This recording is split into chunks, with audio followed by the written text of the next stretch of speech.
Good to go? All right. Janet, are you good? Awesome. All right, I'll call to order this called meeting for East Ridge City Council, October 5th, 2023, 6 p.m.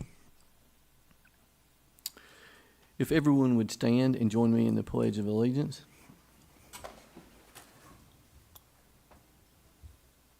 pledge allegiance to the flag of the United States of America, and to the republic for which it stands, one nation, under God, indivisible, with liberty and justice for all.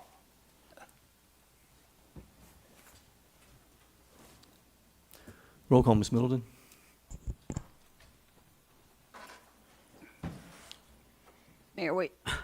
Excuse me, Mayor Williams, Here. Vice Mayor Haynes. Here. Councilmember Cagle, Here. Councilmember Tyler, Here. Councilmember Witt, Here. City Manager Miller, Here. City Attorney Litchford. Here. All right, as we do in every council meeting, whether it is called or it is a regular scheduled, we have communications from citizens. So this is an opportunity for any citizen resident to come forward at this time and address the council with any questions, concerns, or accolades. I don't think we had anybody, last I checked, that signed in. All right, if there's anyone in the audience, this is your opportunity. You may come forward. I see none. So we'll move on to the next item, the presentation from 3 consulting firms in reference to the Camp Jordan Park Sports Facility Feasibility Study. I'll get that right. So I'll hand it over to Mr. Miller. Okay. We have 3 consulting firms here tonight to give presentations in regard to a sports facility feasibility study for Camp Jordan Park. First one up is the Sports Facilities Companies, and the individual making the presentation will be Evan Elif, partner with Sports Facilities Companies. We'll give you 45 minutes, up to 45 minutes, and then any question and answering after that. So the floor is now yours, sir. Excellent. Well, thank you very much. First and foremost, appreciate your time tonight. I know that 3 back-to-back hour-long conversations with potential consultants and advisors might sound really fun to some of you and not so fun to others, but we love this. So very much appreciate the chance to get to talk to you today, share who we are, what we do, and what we are proposing we'll do for you.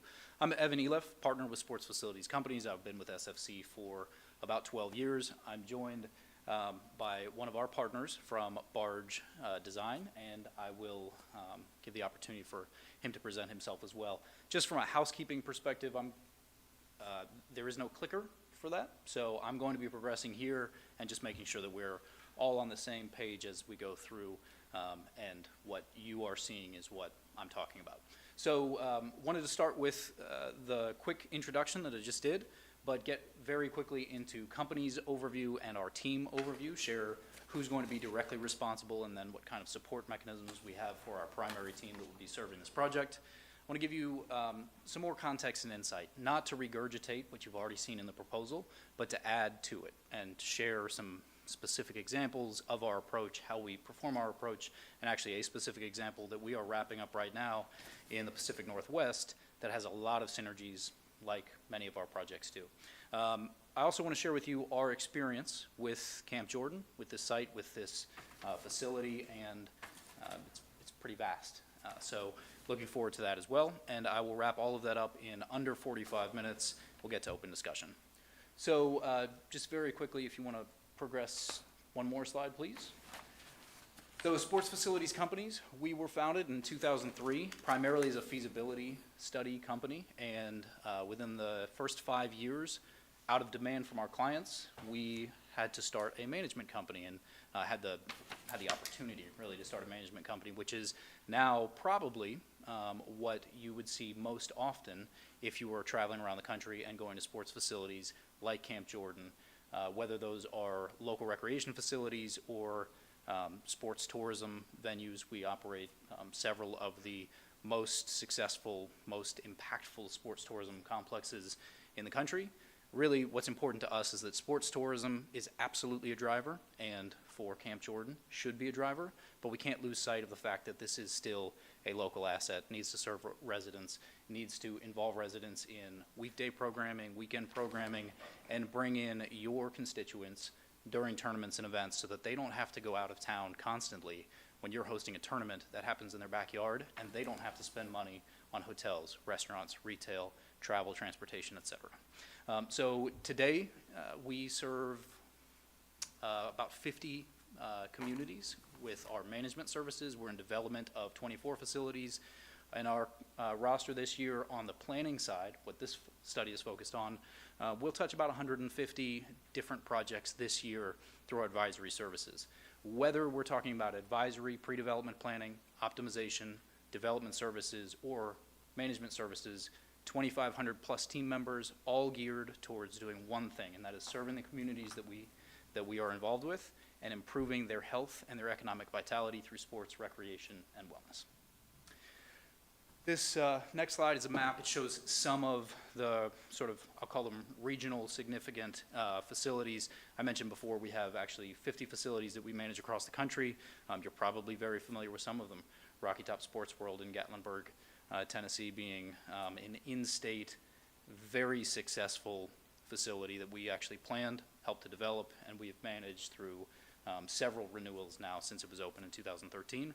But across the country, indoor facilities, outdoor facilities, and indoor-outdoor facilities, really what that gives us perspective on is the very best real-time, real-world trend data, operational data, and best practices data, so that we can infuse that into the recommendations that we provide on the studies. And again, as I mentioned, about 150 clients this year will serve through our pre-development planning services or our optimization services. So that's by far the biggest portion of our business in terms of number of communities that we serve on an annual basis, but it all ties in together to make sure that, as I described later, we are providing you not with a study, but with a roadmap for how Camp Jordan can be improved on a physical side, on an operational side, on a programmatic side, and on a tournament and event side to meet your goals. You want to give the Barge intro?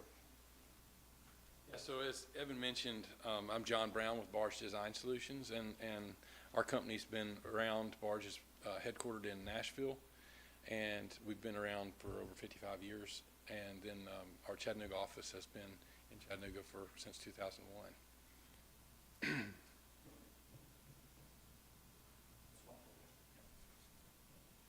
So just want to give you a quick overview of our team.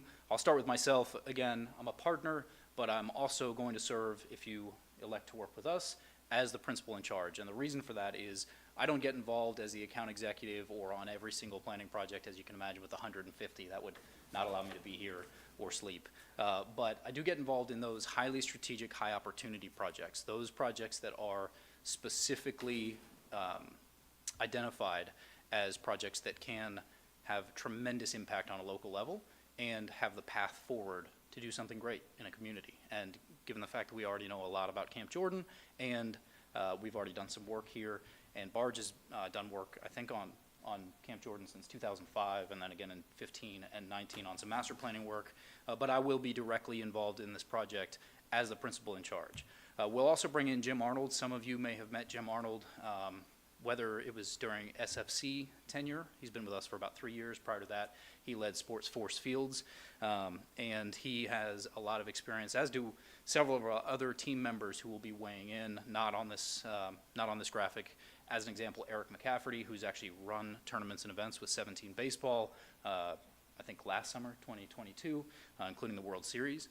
Our account executive will be Kevin Shue. Kevin comes from a Parks and Recreation background, but one of the things that he did before joining SFC was he took his Parks and Recreation asset in Chesterfield, Missouri, that he was managing, and he struck some partnerships and created the path for some facility improvements that allowed that not just to be a local recreation park, but to expand its sports tourism and tournaments and events and ultimately generate economic impact and economic development out of that facility.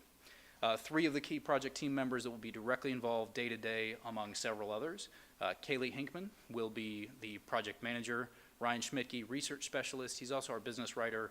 And then Nick Frame, our business analyst. He is the guy behind the numbers in terms of getting the initial numbers in place at a baseline level. And then from there, we elevate to the project manager and to the account executive and the principal in charge and all of our team members to infuse the strategy into the project. So our barge team here locally will be made up of Joe Sawyer, who actually runs our office. He's a senior landscape architect with over 35 years' experience. And then myself, I have over 25 years' experience. Have worked the most with the Camp Jordan master planning in the past. And then Matt Stovall is our other senior landscape architect that has also been involved with the Camp Jordan master planning, opening the office in 2001. And Matt has over 35 years' experience too. Okay, so moving forward into a bit of an overview of what you have seen in the proposal. First and foremost, the scope of work. So we broke that scope of work into 3 phases. The first phase, strategic planning, that's where we'll get our kickoff meeting in place. We will review any additional existing data that we haven't seen previously, and I will talk about that towards the end of this presentation. We'll also perform a deep, detailed market analysis on the local level, on the sub-regional level, on the regional level, and the national level to make sure we're understanding who you have the opportunity to serve, who the competitors are, what the trends that will most influence the future opportunities, the current recommendations, and everything that should be considered for Camp Jordan. We'll be then in market to meet with stakeholders, key rights holders, citizen groups, user groups, et cetera, as we also tour the market, understand the infrastructure for tournaments and events, the hotels, the restaurants, the retail. Obviously, right off of this exit has exploded over the last several years, and you have a lot of infrastructure that's very attractive as a tournament destination for people who don't get a chance to come and play right next to a Bass Pro Shop, as an example. And so certainly looking forward to that portion.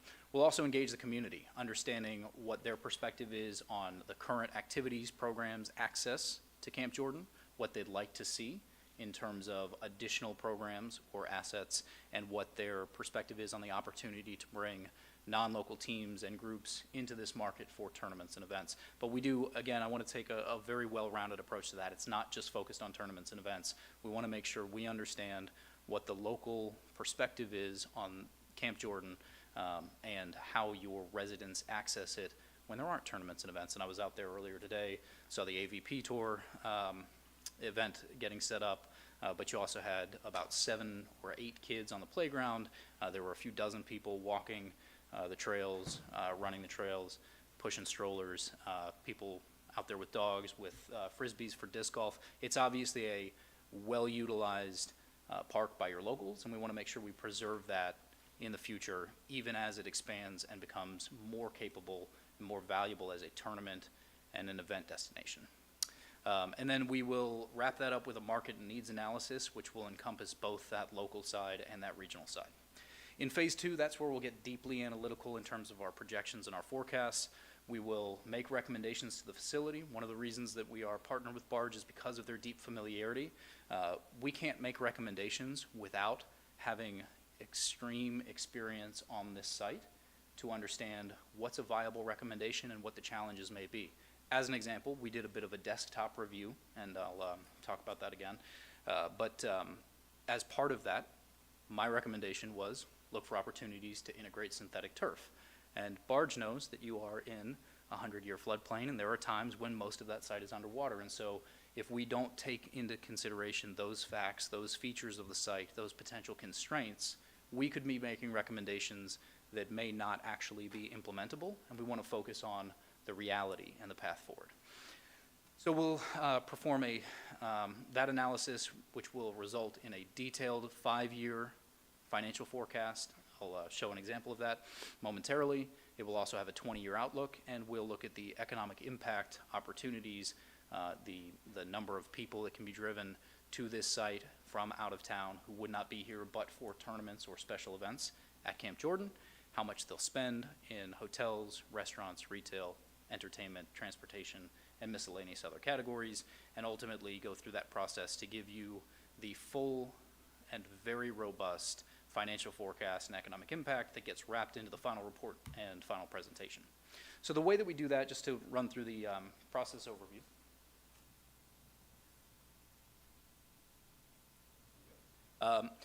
To oversimplify our process, we take steps, and we want to start with the biggest rocks, the most important pieces of the puzzle.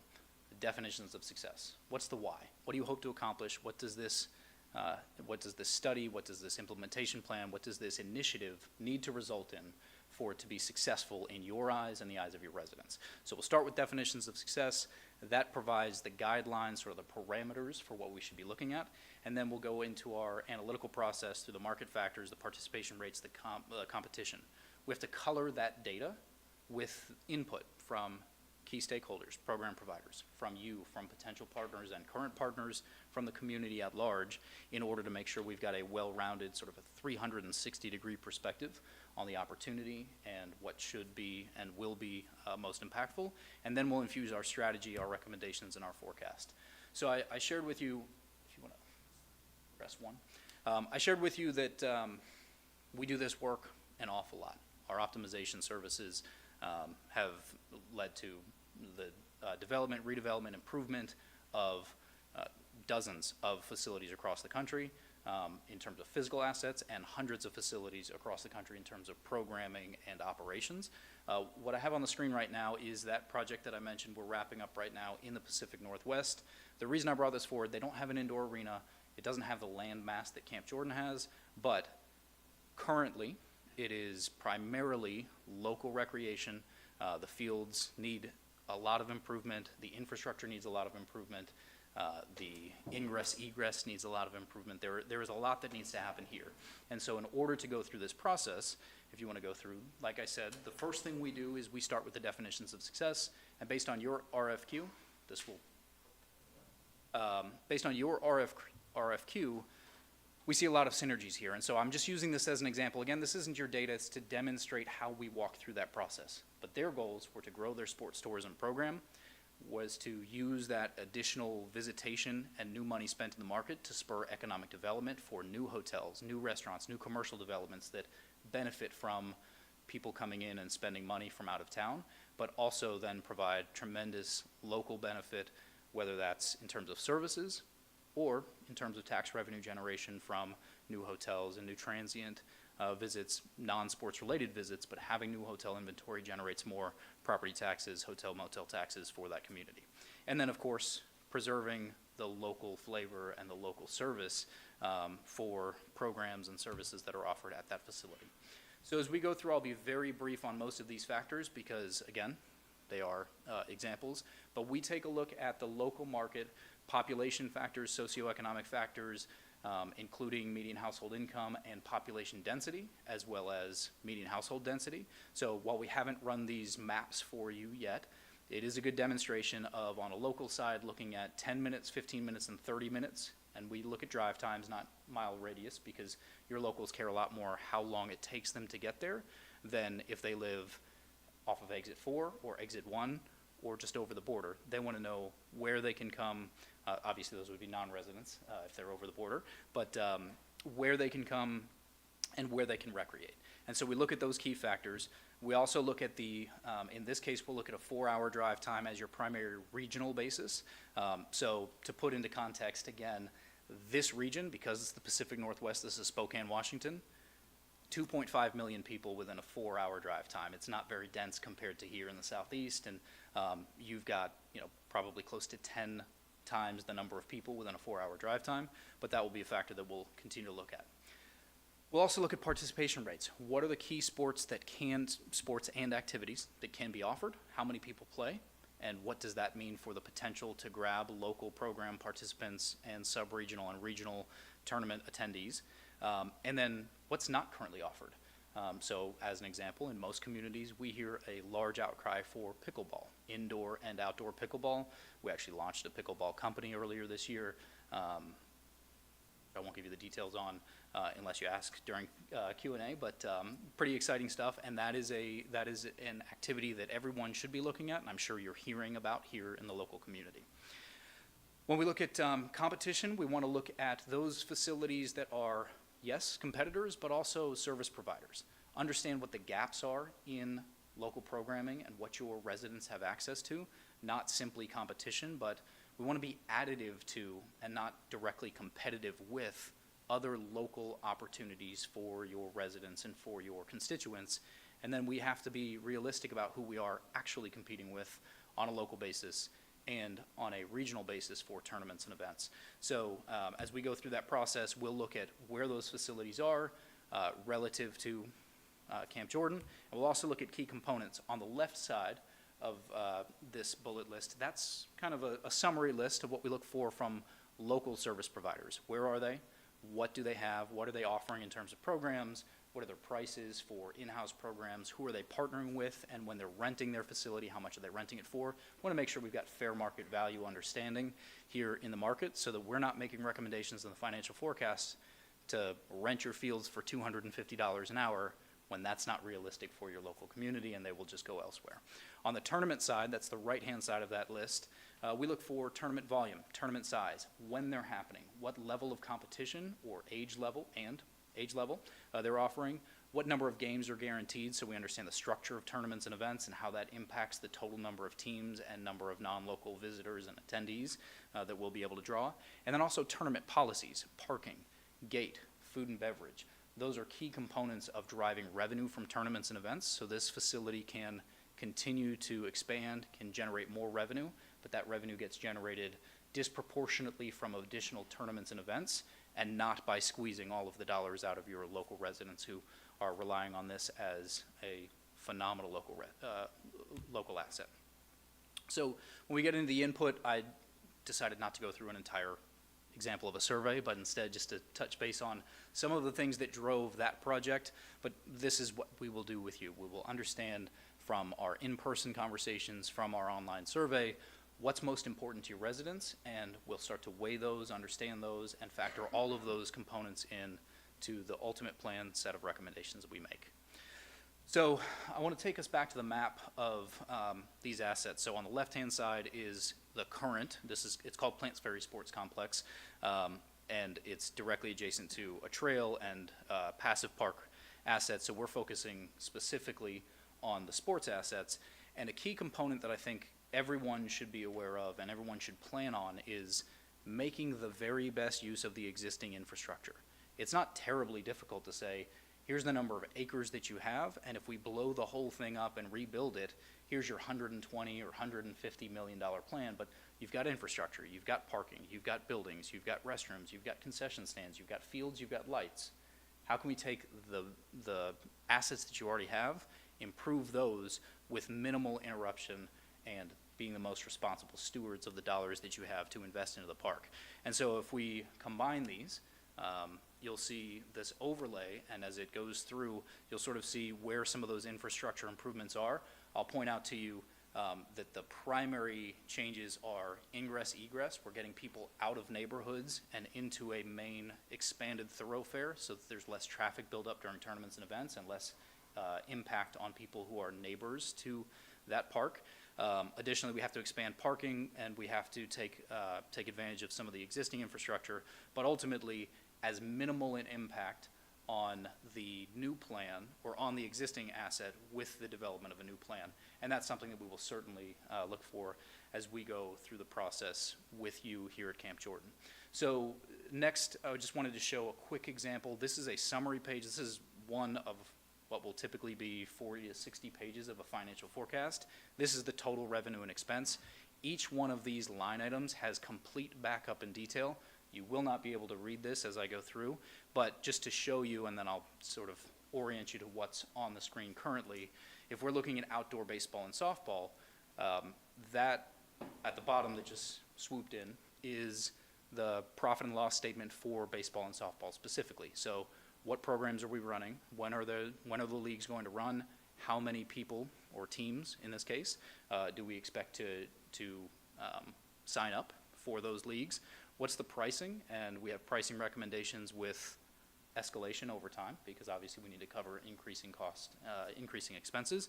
And down at the bottom, the list that is sort of supplemental to that page, if you could read it, would be local pricing. So as I mentioned before, we want to make sure that we are not making recommendations that aren't in line with fair market value and what people expect to and currently pay.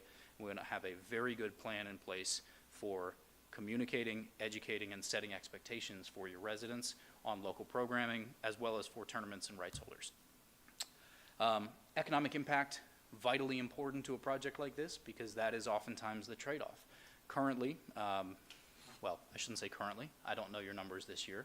I do know your numbers from 21, 22, because we've done some work, sort of a desktop study, in evaluating how the complex has performed historically. And from an economic from a financial performance standpoint, it's close to break even, which is phenomenal for a facility of that size with natural grass. Your team is doing a great job of controlling expenses, of generating revenue where can be generated, and I could give you the comparables for how most facilities like this perform financially, and it would not be anything close to what you're performing at, and that's because of the cost containment. The revenue generation, there is certainly opportunity to generate revenue. We actually outlined that in our previous as I mentioned, desktop analysis, which I'm not sure if you've seen, but I've got a couple of pages that might jog your memory if you haven't seen it or don't remember it. But ultimately, the trade-off for investment into higher quality assets and tournaments and events will expand your expenses. And so we have to counterbalance that with not only revenue, but also the justification of what else is there. One of those primary components, in addition to the health, the social, the safety, the educational impacts that getting more people active at your park and all of your programs will have, is economic impact. And so we look at the total number of events, the size of those events, the volume of those events, and how they are traveling. Again, as actual facility operators, we have ties to all of the best rights holders in the Southeast, really across the country, but in particular for you on a regional basis in the Southeast across the state, and we can tap into them and understand in an advanced way what would make this a more attractive destination to them in terms of physical assets, pricing, programs, the relationship. And then we'll do a deep dive analysis into the cost of visiting here. So we've got an algorithm that we've developed from thousands of events that's generally considered the most reliable economic impact calculator that's available through studies like this. So we'll break down per person spending, and I mentioned these categories before, but hotels, restaurants, retail, entertainment, transportation, and miscellaneous other. What's the total average daily expenditure from someone coming from more than 90 minutes away because they're spending the night? What's the average daily expenditure from someone who's 45 to 90 minutes away, who probably won't spend the night but will bring new money to the economy? And then taking out any visitation from your locals during tournaments and events, because that money already exists here, and those people may go home to eat, but even if they go out to eat, they may have already gone out to eat if it was just a normal Saturday or a Sunday that didn't have an event. So as we go through that process, we will detail out, as you'll see on the next slide, the total number of non-local days in market, the total number of room nights generated, how many room nights are, in the full detail you would see how many room nights are required on your largest event nights, so we can understand what that capacity means for your current hotels, surrounding hotels, what that might mean for future economic development and new hotels being built, and ultimately we'll project economic impact. One of the pieces of your RFQ is that there is an expectation that this includes indirect and induced spending, which we can absolutely do. This client did not want that because they don't use indirect and induced, so you'll see that as a zeroed out number. But to put some context to this, currently that facility is doing under $5 million of economic impact per year. We have it projected out to about $15 million of economic impact with this set of recommendations for that facility. Again, that's with 2.5 million people in a 4-hour drive time. If you were to look at the numbers from Rocky Top Sports World, where we're generating well over $60 million of economic impact on an annual basis, that gives you some scale and some sense. That's a facility with 6 indoor courts. We also use Gatlinburg-Pittman High School there, 7 outdoor fields. Now they're all synthetic turf. It's actually a smaller asset in many ways than what you have here. And so the potential for your economic impact is, suffice it to say, it's significant. So just want to put into context then how this all comes into play, because I mentioned before, we don't produce studies, we produce roadmaps. And so in our view, if you're going to embark on an initiative like this, you don't need just the feasibility study that then sits on a shelf. You need that feasibility study to lead into the next steps. Whoever is responsible for those next steps, whether on the design side that's Barge or someone else, whether on the operations side that stays with Parks and Recreation or becomes more of a of a partnered operation or whatever the decision may be, if you move forward with the recommendations in our plan, someone has to be accountable. And so we take that on ourselves in this process. We will not put numbers in front of you to make for an easy conversation. We will tell you exactly what we expect this complex to do. And our commitment to you is, if you decide to go forward from this set of plans, which is sort of the first 3 steps in that concept to concrete process, evaluating the market, producing the financial feasibility study, starting project implementation with partnerships and structure, then if you move forward from there, if that feasibility study comes forward as something that you want to invest in for Camp Jordan, you have to move on to the next phase. And that next phase will be pre-design, design, and then construction and implementation. Ultimately, once all of the assets, or as you phase through the developments and the improvements, are in place, just doing a time check, then you'll have to go into expanded operations. And actually, that should start before you have a grand reopening or a ribbon cutting or whatever the ceremony may be, to commence operations on the improved assets. Developing the operation, developing the marketing systems, working with some of the folks in this room on bringing in new tournaments and events that would not have been here but for those improvements, that all has to happen well in advance of cutting that ribbon or having that grand reopening ceremony, because most of the tournaments and events will be on a 12, 16, 18-month time cycle in terms of their bid process. So you need to get out in front of that with your operational development, with your marketing, with your business development, to bring in those events so that they are here in the first year, not selling after the assets have been improved. And then into daily operations and performance optimization. So where I want to land the plane here is just with some of our experience with Camp Jordan. If you want to talk through at a high level, we're pretty good on time, but high level, some of the work that you've done. Yeah, so as Evan mentioned, we have a lot of experience here with Camp Jordan, and starting in around 2005, we did a master plan that was kind of based on the soccer fields. It's focused on the soccer fields, and then after we finished the master plan, then we went into construction documents and actually helped you guys implement 3 soccer fields, and then also new lighting for all the soccer fields that were there, and then also the baseball fields. And then again, we revisited that master plan in 2018, and with more of a holistic look, working with you guys and looking at how you could maximize, new fields and actually looking at a new indoor facility, have basketball and volleyball. And also from a personal level, I live in Ringgold, and I have 8 children, and they've all participated at Camp Jordan with sports. So I have a personal interest in this besides having the opportunity to work with you guys to, find the fields in the past. So.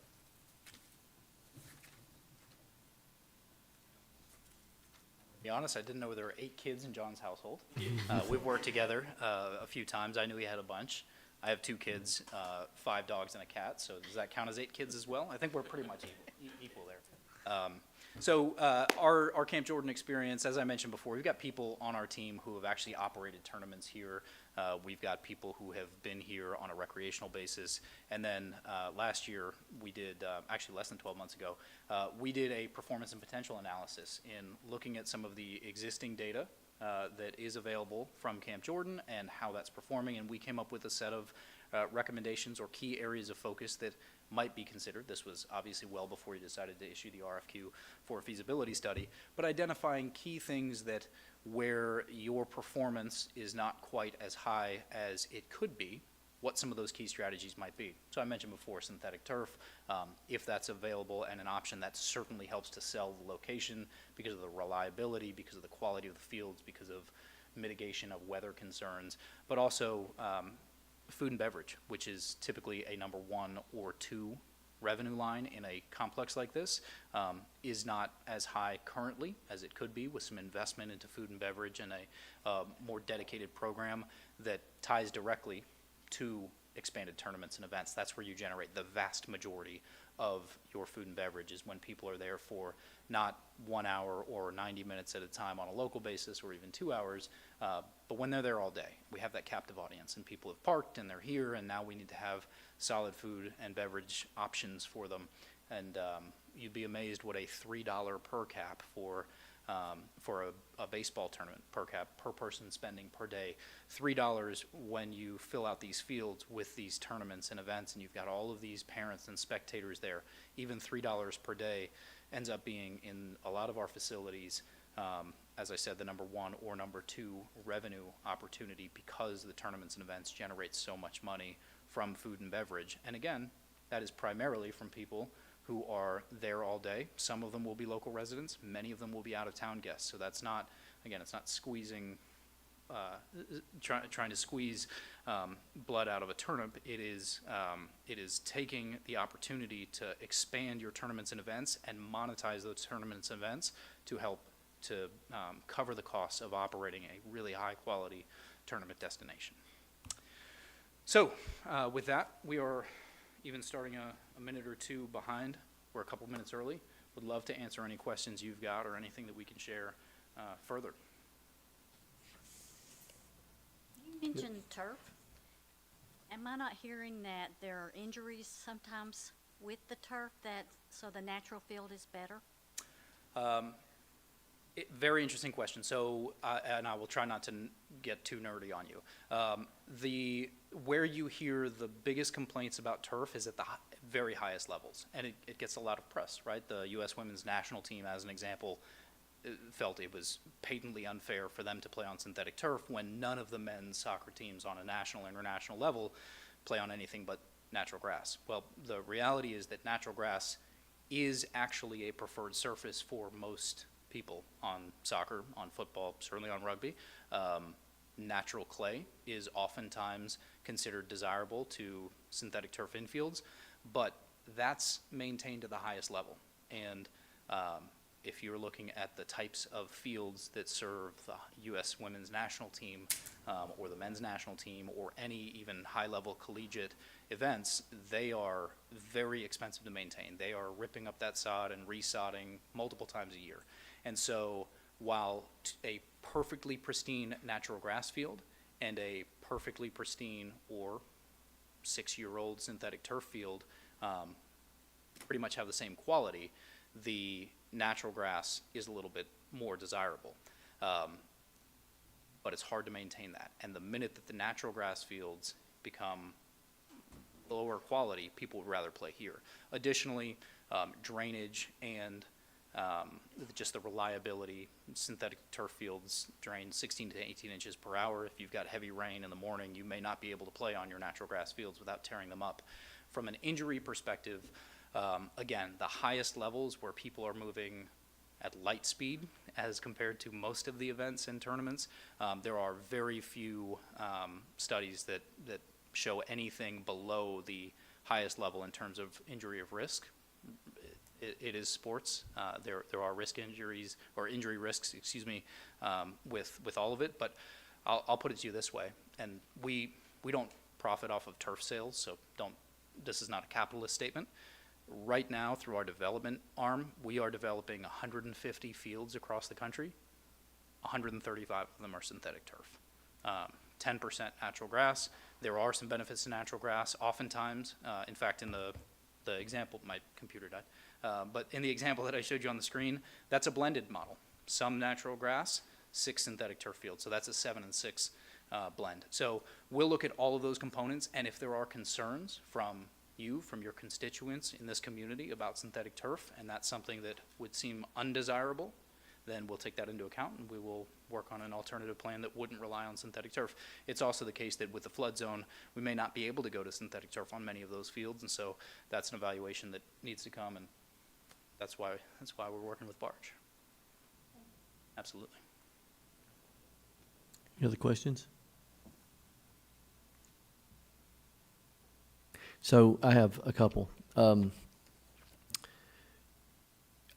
all about also investing and getting additional revenue and tourists and everything, but also it's very important to me to preserve the local involvement. So this is our park, and a lot of our citizens love going to the park, walking and enjoying. So that is a very key element for me in my consideration is preserving that local involvement. So I like hearing that. So the other thing that I would like briefly, if you mentioned, we've tried to engage community. I know that was one of the things you mentioned, engaging the community, getting feedback. What, high level, quickly, what is your recommendation? Because we struggle getting surveys and QR codes and getting involvement and participation in the community. What is your insights on encouraging that and getting more involvement? Because we've done some surveys and we get just a minuscule portion of, we have 22,000 residents in the city, and, we're getting maybe a couple hundred. Yeah, so a few things. We have to make it as easy as possible for people to participate. So we have a multifaceted approach. One of them is, while we're here on site during our market visit, part of that plan will be to have a community open house. Now that, by virtue of community open house or visioning sessions with the community, we don't get the same level of interaction on an individual basis, but we get to share information about the project, and we get to tell people how they can interact and how they can give feedback. So we absolutely have that. We use Social Touchpoint as a website, which allows people to interact on a website. We can build that straight out of a link straight out of the Parks and Recreation website, so we can direct them to a familiar site or use QR codes. The online survey, typically what we do is we work directly with Parks and Recreation for their database, and we send that out. We have multiple touch points. Our process is basically that over a 3-week period, we will develop the survey and work with you to make sure that the survey asks the questions that we want. We'll have the recommendation that that is blasted. The access to the survey is blasted across the community from everywhere, and in particular, building off of your email databases, directly sending them to people, particularly from Parks and Recreation, because they are most likely to be the most vocal, most thoughtful, most engaged folks. So we want to get that straight to their website. And then we have a lot of projects where we start with a proposal, but it turns out that what we need to do is more of a, and I hate to say design charrette, because design is not technically part of this RFQ, but if you wanted to expand to that, or have kind of a mini design charrette that engages people again in multiple return trips so that they can come back and provide additional feedback. We do all of those things. So ultimately, the survey itself is an online survey. That's the best way to make sure that we don't have it be overpopulated, because we can control IP addresses and not allow multiple responses. But we want to engage with people and point them to that survey in person, through email blasts, through general notifications on the local news, et cetera, throughout the period. So that 3 weeks of development turns into what we market originally as a 1.5 or a 2-week open response period.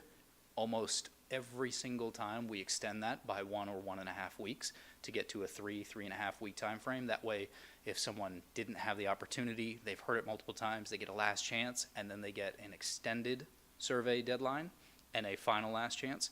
And typically, when we're looking at total responses versus the number of email addresses you have in your Parks and Recreation database, we are typically in the 15 to 20% range of that, which is pretty significant response rate. If you're looking at everyone, 22,000 residents and a couple of hundred, obviously, we're down in the single digits at that point. But our goal will be to look at Parks and Recreation database, total number of people in that email server, if you've captured that information, and set a target where we want at least 10% of the people in that database to be represented in the survey. Thank you. The last question that I have, you mentioned you evaluate our competitors and our competition, and I see in your brochure that Sand Mountain Park and Amphitheater is one of yours. That is less than 100 miles. So what is your thoughts on that relationship? Is this going to be a direct competitor to that? How do you see that? What amenities do you see that is a conflict, and what do you see benefits between the two? Yeah, there are a few things that I'll weigh in with there. Number one, and granted, this might sound a little salesy, so I apologize, but this is how I actually view it. You're better off working with someone who knows everything that's going on than you are doing a study with a group or advisors, consultants that don't have that level of insight. Because we do know what the expansion plans are, not just at Sand Mountain Park, not just in East Tennessee and West Tennessee and Kentucky, but all over the place. We also are very, very good at understanding where supersaturation exists and how to avoid that. And although the Southeast has had a huge proliferation and explosion of purpose-built sports tourism facilities, we're not at supersaturation yet. The key is take for you, because you've got this existing asset that does have a lot of fields, it does have a lot of inventory of time, and does successfully run tournaments. You've got volleyball setting up in your fields right now, which is awesome, by the way, because what a great use of outdoor space. Capitalizing on those that are going to not directly compete where there is already a supply and demand problem for you, right? There's too much supply and not enough demand. So that's number one. We understand that because we're actually operators. Number two, we take every project, and if we get engaged, we work like we're working in your community. Even though this is a feasibility study, we want to make sure that we are owning, if you will, the accountability to what the ultimate results are here. And we will not put information in front of you that we don't believe is executable and implementable. That means we won't lowball anything because we don't want another competitor. You could compete today with pretty much every complex with outdoor fields and some of your indoor assets. You already are a competitor. This provides a better opportunity. And the third thing I'll say is this is a sports crazy region. Alabama benefited massively from Tennessee during the pandemic because Alabama was open when Tennessee wasn't. Lots of people came from Tennessee and went down to Alabama. I mean, we had absolute record-breaking years by any standards in a lot of facilities down there. With the pandemic being over, with people who were playing exclusively in Alabama from Alabama, they want to come up. And sure, they could drive all the way out to Memphis. They could go up to Elizabethtown, Kentucky. But here you are, right here. And people who are in Georgia coming just over the line, people from northeast Alabama coming over here. You've got a great opportunity. We already understand that. And I understand the potential concern about a conflict of interest or, that component, but we take every single one of our client communities, treat them like we are working there for the next 20 years, and we'll make that commitment to you. And we're just not going to give you numbers that we don't believe in, high or low. Appreciate that. Do you know, are they operating that facility, or do they operate that solely themselves, or is they outsourcing the operation of Sand that? Mountain? Yes. Oh, we operate. You do? Okay. Yeah. Awesome. So if you're not familiar with Sand Mountain Park, and I'll be very brief here, that was an existing Parks and Recreation asset, which had a very small indoor facility and some outdoor fields. And they came to us, they engaged us for a study just like this and said, look, this is great. We want to expand service to our local residents, and we want to make this sports tourism capable. So if you go to the website, or if you've been to Sand Mountain Park, indoor and outdoor aquatics, tournament class indoor courts, phenomenal outdoor fields. And that facility has completely transformed the local recreation opportunity in and around Albertville. And it has proven to be a phenomenal destination for tournaments and events. And that's what we focused on through the feasibility study. And there was a lot of competition back then when we went through that process as well. And kind of the proof is in the pudding for that facility in terms of what it's doing and how it's serving the community. That's all that I had. Council, is there any other questions? All right. Thank you very, very much. Yeah. Would you mind just sharing what's your process from here? We're going to listen to 3 firms and then deliberate on that and come up with a conclusion to select one. Okay. So you do, obviously this is an RFQ for the study, but you do expect to actually engage for the study coming out of this RFQ as opposed to if it was an RFP and it would be a little bit more concrete. Is that right? Correct. Okay. Excellent. Well, if you've got any questions in the interim as you do discuss, and anything that you forgot to ask or would like to hear more about, please don't hesitate to reach out. We think this is a phenomenal market, a phenomenal opportunity based on what we already know, and would love to be involved and serve you through this process. Awesome. Thank you. Thank you very much.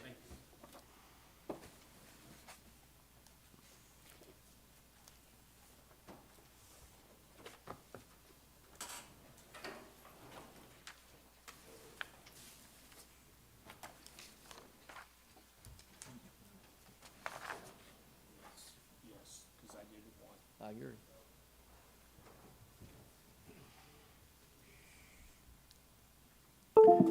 We take about a 5-minute recess.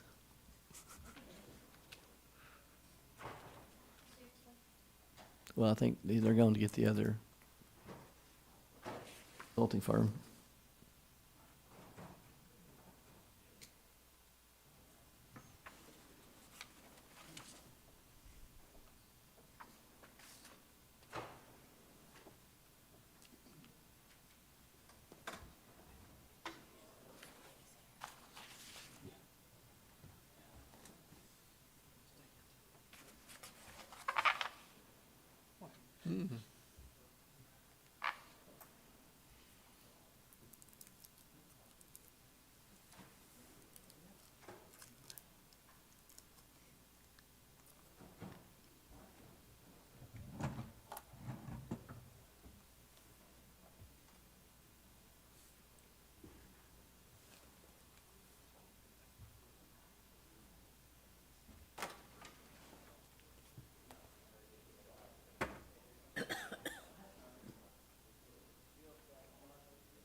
Will. We lost Mark.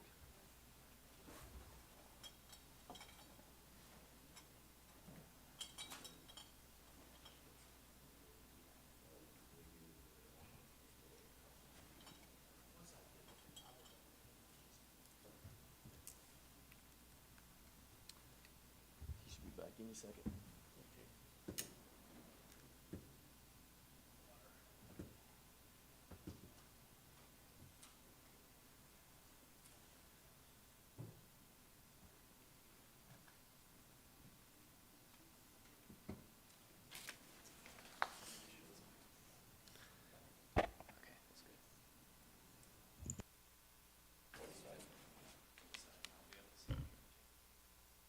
Okay, cool.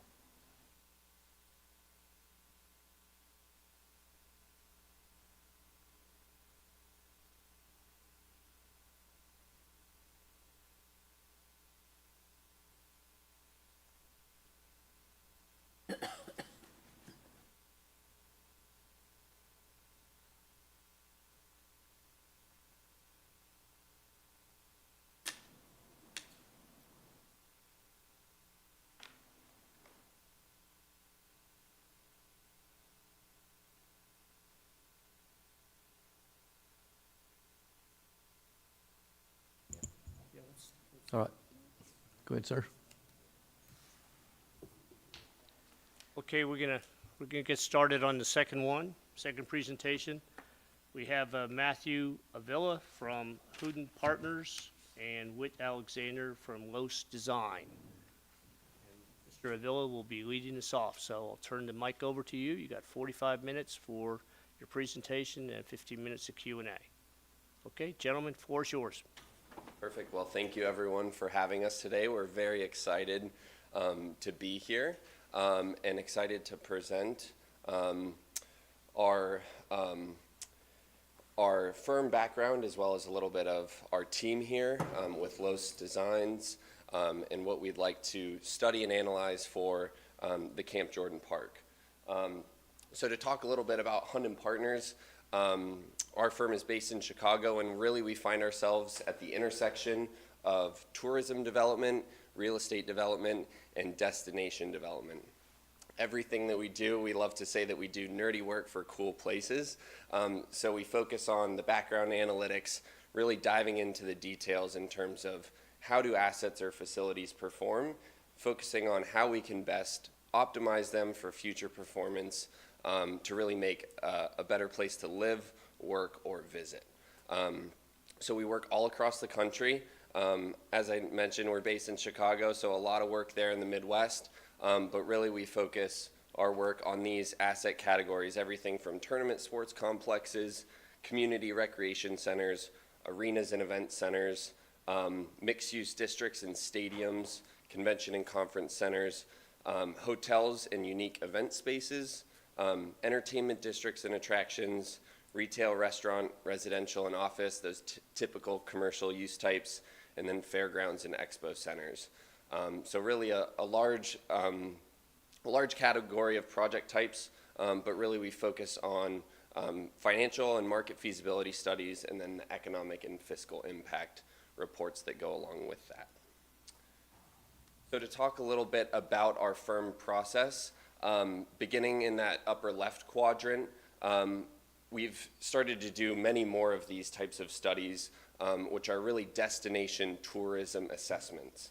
So these are broad assessments of communities looking at all of their visitor inducing asset types, from hotels, convention centers, to sports complexes, figuring out what the gaps and opportunities are, and then providing recommendations that will really advance a destination as a whole. And really that leads us into the next phase of work, which we're focused on here today, which is the financial feasibility and impact studies of a specific asset, which in this case is Camp Jordan, and I'll talk a little bit more on our process within that financial feasibility category. But everything from market analysis, the design drawings from Los, which will support those, and then getting into the demand and financial projections and economic and fiscal impact projections. And then the last phase of our work, we hate to see our studies sit on the shelves, and really we focus on the developer solicitation and selection and project execution. I'll talk a little bit about some other members of our team that really focus on bringing projects to reality, and I'll explain a little bit of what that process looks like, because we love to see our studies move forward into actual execution. So a little bit about myself. I've been with the firm just about 3.5 years and have a deep background in sports complexes and was a former athlete myself. So I have a true passion for these facilities. I've been at many all across the country. And at the firm, I've had the pleasure of working in many different municipalities all across the country. A few listed here in Ankeny, Iowa, doing an indoor sports complex feasibility study just this past year. Temple, Texas, Stoughton, Wisconsin, Mansfield, Texas, and Hampton, Virginia, just a few others to mention. And many of these were both outdoor and indoor facilities, and many of them were already current facilities that were there that we were hoping to maximize and make better for the community as a whole. In terms of experience, I'm a project manager with the firm and really will be your advisor on the day-to-day basis, meeting with you all in the Parks and Rec Department on this process that we would begin on to optimize the Camp Jordan sports complex. A little bit about our firm. We were started 17 years ago by Rob Hunden. Unfortunately, he couldn't be here today, but he has a deep background in feasibility work and actually started on the public sector side. So he was sitting in your all's shoes at the city of Indianapolis. He was on the bond bank side, funding large projects in Indianapolis, many many of them that you might know in terms of Lucas Oil Stadium or the Indiana Convention Center and many of the headquarter hotels there. But he'll be involved throughout the process, and he really has a hands-on approach throughout these studies. So here's a quick look at our deep bench of personnel. It won't just be me and Rob and the team at Los, but it will also be many of the others that you see on the screen here in terms of other project managers, analysts, and then I want to focus on Steve and Romy there, two additions to the team, both with a deep background in project execution, Romy on the tourism side, and then Steve on more of the developer side of things.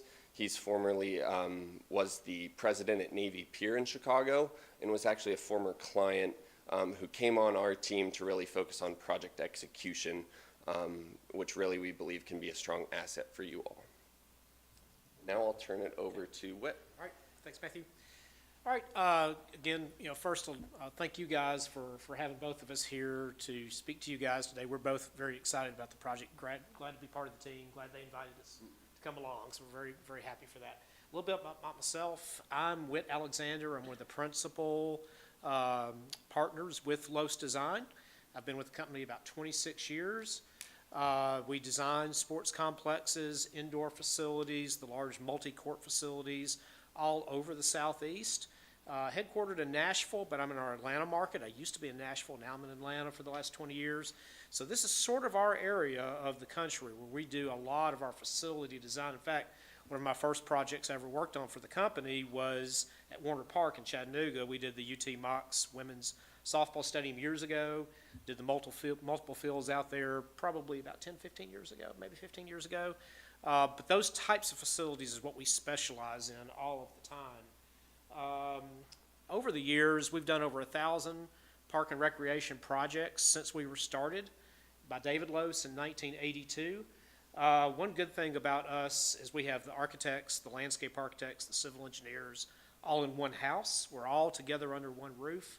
So when we're starting to look at a property for an assessment, I can run right next door in the next office and talk to one of our civil engineers and say, what do you think about the stormwater problems out here at Camp Jordan? Is this something that's going to be a problem if they recommend some new facility that comes out of the study? We can more quickly integrate our recommendations back to their team because we're sort of a one-stop shop when it comes to design services. And what we always say there at the bottom, that little phrase, we say there's not a day that goes by that we're not working on a recreation project. We're not a design firm that does interstates and hospitals, and oh, by the way, also recreation. Probably 2/3 of our total revenue is recreation-based. And if we're not designing a facility like this, we're out in the community supporting the whole field of recreation. We're very heavily involved in NRPA. Our founder, David Los, was the chair of NRPA about 20 years ago. We're heavily involved in TRPA. We'll be at conference and working, I think we probably fed you guys at the cookout probably last fall when it was up in Knoxville direction. So we're always sponsoring recreation events in Tennessee, in North Georgia. It's just what we do. If we're not on the boards drawing a project, we're giving back in some way to recreation. We're always excited to be in that field. So, Matthew, let's continue on. So to talk a little bit more about the study process and really how we analyze projects, alongside the Los team, we're going to focus intently on providing a roadmap for the optimization of the park. Obviously, you all have a great facility that is performing well for you now, but you all want to optimize and make that better for the future, whether it be to induce tourism, but also finding that delicate balance between the community use and tournament use to fill your hotel room nights and generate spending for the community. And finding that balance can be really difficult for these facilities, but really our goal through that process is to go through a detailed study process that will begin with getting boots on the ground, meeting with all the community participants, the teams, the organizations, the public officials, hearing perspectives before we get into the detailed market and site analysis, which then will be backed up, and we'll work closely with Los to provide drawings and recommendations based on those analyses. And then from there, we'll get into the demand and financial projections, which will contain a detailed look at the historical performance of the facility, and then looking at the economic impact projections of the current facility, but then what that might be in the future, up based on our recommendations for the facility. So obviously, we provided a quick look at the current asset of Camp Jordan Park. You all know it fairly well. However, part of the RFP was looking closely at that facility and how it can be optimized for future use. So as a part of this, we met together as a team to walk through what the current facility has. I was working with some of the others on our business development team before I flew down here this morning to chat a little bit about the complex itself, the fields that are there, and then looking at some of the trends that we're seeing across the industry. Just some more visuals on this slide of the current park, which I'm sure you all know very well. But we can go to the next slide. Really one of the key questions was what sports offerings and amenities are missing that hold the potential to maximize revenue streams and increase competitive sports activity in East Ridge. This is something that we hear with youth sports complexes across the country, is how to maximize revenue streams, but also impact for those support industries in terms of hotels, restaurants, and other supportive types of uses of these facilities. So some opportunities that we would explore throughout our study process is expanding on the indoor portions of the facility, looking at basketball, cheer, wrestling, volleyball, pickleball, tennis, and other use types that could potentially help with seasonality, but also provide strong revenue streams based on what the demand in the current market is for these types of offerings. Part of this process in terms of exploring these would be calling and interviewing local tournament operators, talking with local teams, understanding what rates for space are, and really that would help us understand what the current market needs are for these types of offerings that could potentially be located at Camp Jordan. And I'll go through kind of how we go about that process in one of our case studies here in a sec. But a few others to mention in terms of opportunities: additional outdoor opportunities for the sports complex, optimizing access to the creek potentially, synergy with surrounding hotel, restaurant, and retail assets as well, and then optimizing programming for existing assets in terms of the fields, amphitheater, arena, etc. And so much of these facilities isn't necessarily the built environment of fields and complexes, but it's also the programming that goes along with it and the management of these facilities. So looking at our process and proposed approach, this is what we would typically look at for a sports study like this that we've catered to your all's situation specifically, really beginning with that kickoff project orientation and stakeholder interviews.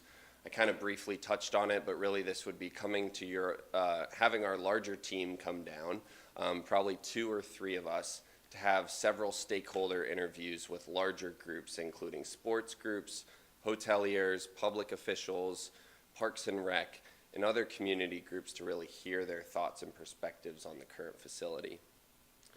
From there, throughout our process, we'd analyze the economic and demographics of your all's community, but not only just your all's community, also regionally, and how that is positioned and where you find yourselves all today. And then a few other things we'd look at. We'd look specifically at Camp Jordan Park, the historical performance and profile of the asset, and then get into the local and regional competitive landscape of facilities, and then look at the tournament opportunity analysis, which really would be interviews with tournament operators. We find that to be so critical in these studies, which many groups don't do. We find ourselves differentiators in that aspect where we actually, my boss Rob calls it smiling and dialing. He says, get on the phone and talk to people, because that's where you learn the most. You can look at a screen and see numbers all day long, but when you get people on the phone and you start talking to them about how these facilities perform, that's where you learn the most. So that part of our analysis we think is a very strong differentiator. We'll also look at the support amenities, as I mentioned, hotels and retail restaurant environment, and then get into some case study examples. I'll touch on one now, but we'll look at other facilities across the country that have similar situations to you all and what we can learn from those best practices and how we can apply that to your all's situation here. And then finally, towards the end, we'll loop in Lowe's, and they'll be a part of the entire process, but in terms of our recommendations, we find it so beneficial to have a design partner on our team that can really have drawings and show that off so that you all can see a potential future reality, and that also gets the local community excited. Yeah, and they will probably, they'll have their list of priorities that, this is probably the most impactful facility. This is the second most impactful facility. They'll have that prioritized. But we will look at the physicality of the site and say, yes, we see that number one is probably the low-hanging fruit that y'all need to tackle first in terms of making the most impact from financial, but it is going to be the most expensive also from a physical development, the capital budget side of things. We do all of the time. We have projects that are being bid on a regular basis. We have big sports complexes that are being bid out all the time. We have a pretty good handle on development costs of all kinds of facilities in this market. Of course, they're gonna double check us with their numbers. We kind of compare numbers a little bit. But, that may help drive then the draft plan in terms of which ones of these facilities can y'all actually achieve first, maybe your bonding capacity, or maybe those kind of things. Where are you in your ability to go out and commit to capital? That may adjust the priority possibly a little bit. It's based on the actual cost of building it on that property versus a theoretical property, let's say. And that's where we find the relationship between our two firms to be so beneficial. And one thing that I think also sets us apart is we're truly a third-party consulting firm. We're not operators of these. We work with operators on a day-to-day basis. However, we're truly third-party consultants that understand the industry well, and we provide expertise based on all of the nerdy work that we do behind the scenes, but also those interviews and talking to people in the market that I mentioned. So really our focus of the feasibility study is to be your consultant to help you get through the process to provide something that will be a lasting asset for the community, but also meet your goals and objectives for tourism-inducing assets in terms of economic impact. So to go through a little bit more in terms of our process and what influences viability for these facilities, I wanted to just chat through a little bit of this metric or this chart here that shows a little bit about how we analyze these and what leads us to a recommended project. And much of that involves working with Lowe's on comparing the difference between what can we actually achieve in terms of looking at construction costs, but then looking at the demand side of things to help mirror those two together to provide something that really works well for you all. But in terms of getting towards a recommended project, we assess the existing competitive supply. We look closely at the market, which I mentioned in terms of the economics, demographics, and forces that are changing in your all's community. COVID changed many things, so we're constantly trying to understand what changed in communities, what's going to be here in 5 years, what are those forces, and how does that influence the sports market. We'll also closely look at the site location. We chatted about that briefly. And then industry economics, realities, and trends. Sports industry is changing by the day. Different things are coming up. I'm sure there's many people in your community that want 1 million pickleball courts.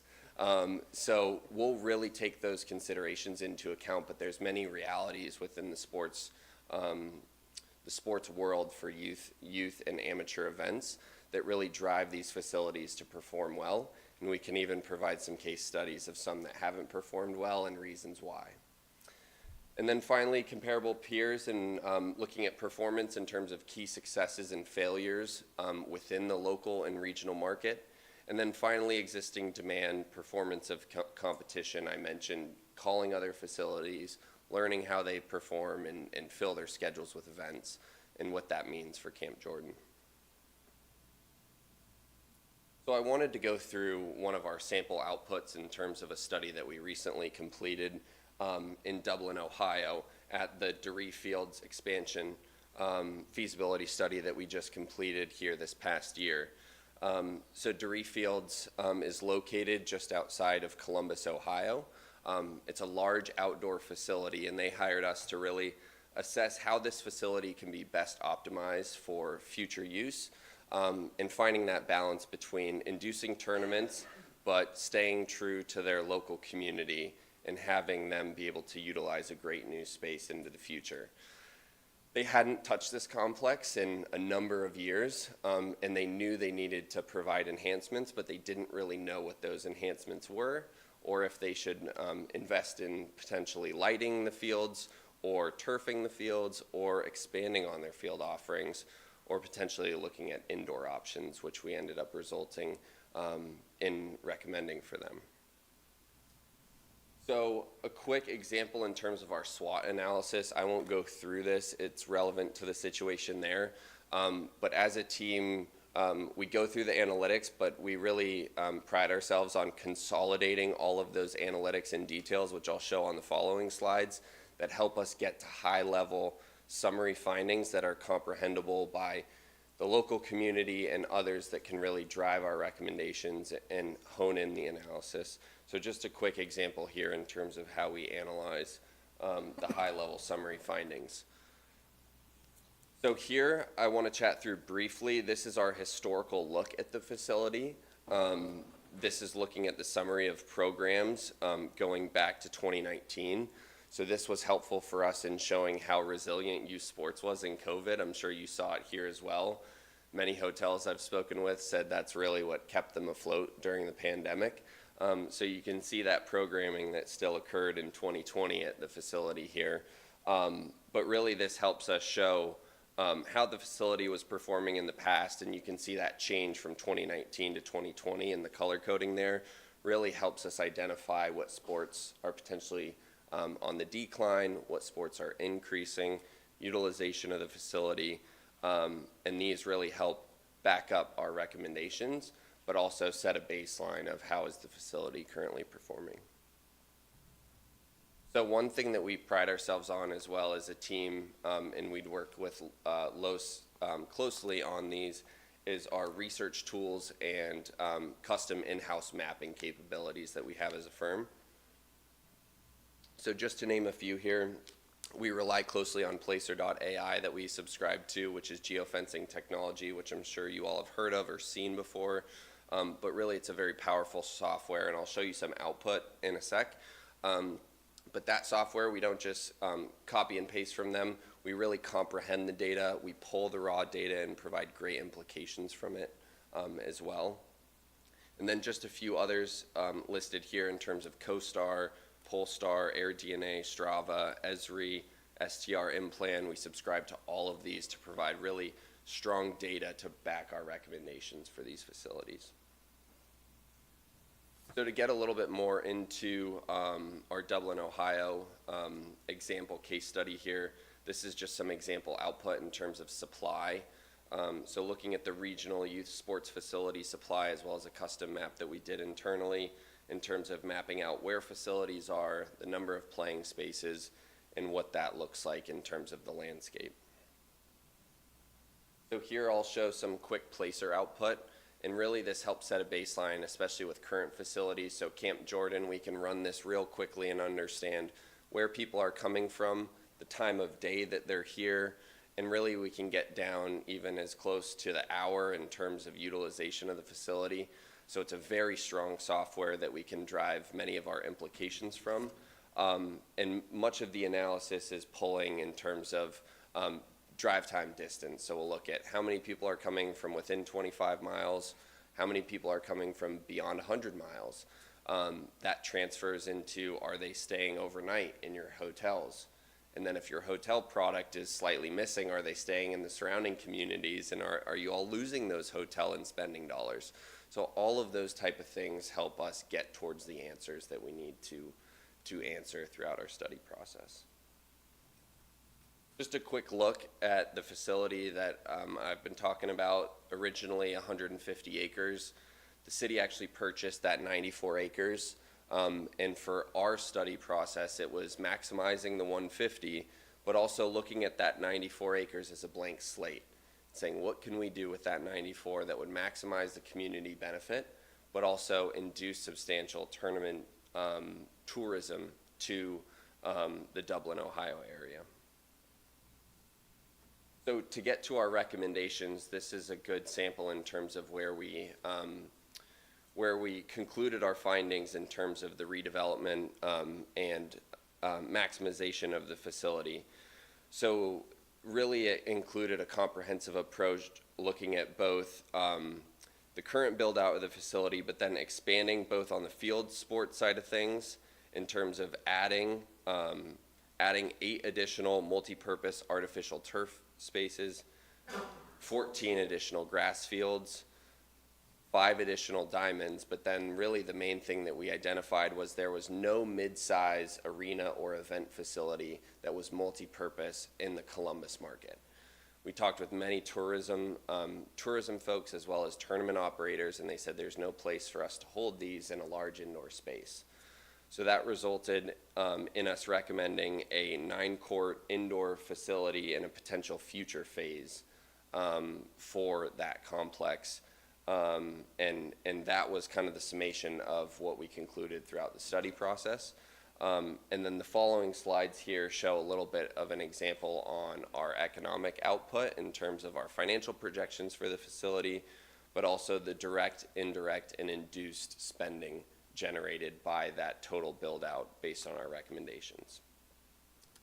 So those are summarized here briefly, as well as our project cost estimates, which we rely closely on LOS for, which they have such a great understanding of the market and the construction side of things to really provide you all with a strong understanding of what it would cost based on these recommendations for improvement of Camp Jordan.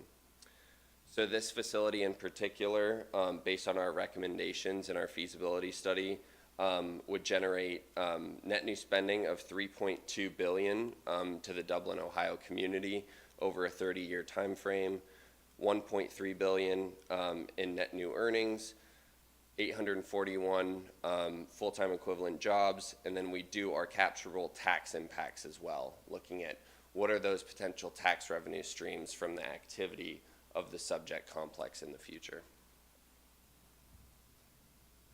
So then I'm done with the case study there. I want to chat a little bit as we get towards the end of our presentation to you all about some of our differentiating factors as a team, but also the touch points and milestones of our group specifically. We won't just start this process and you'll hear from us in 3 months. We'll be with you all along the way, and we love to set bi-weekly meetings to really have those touch points with you all to hear your perspectives and to make sure that we're staying on track throughout our process. So that begins with that kickoff organizing call that we would set up, which really sets the timeline, followed by that site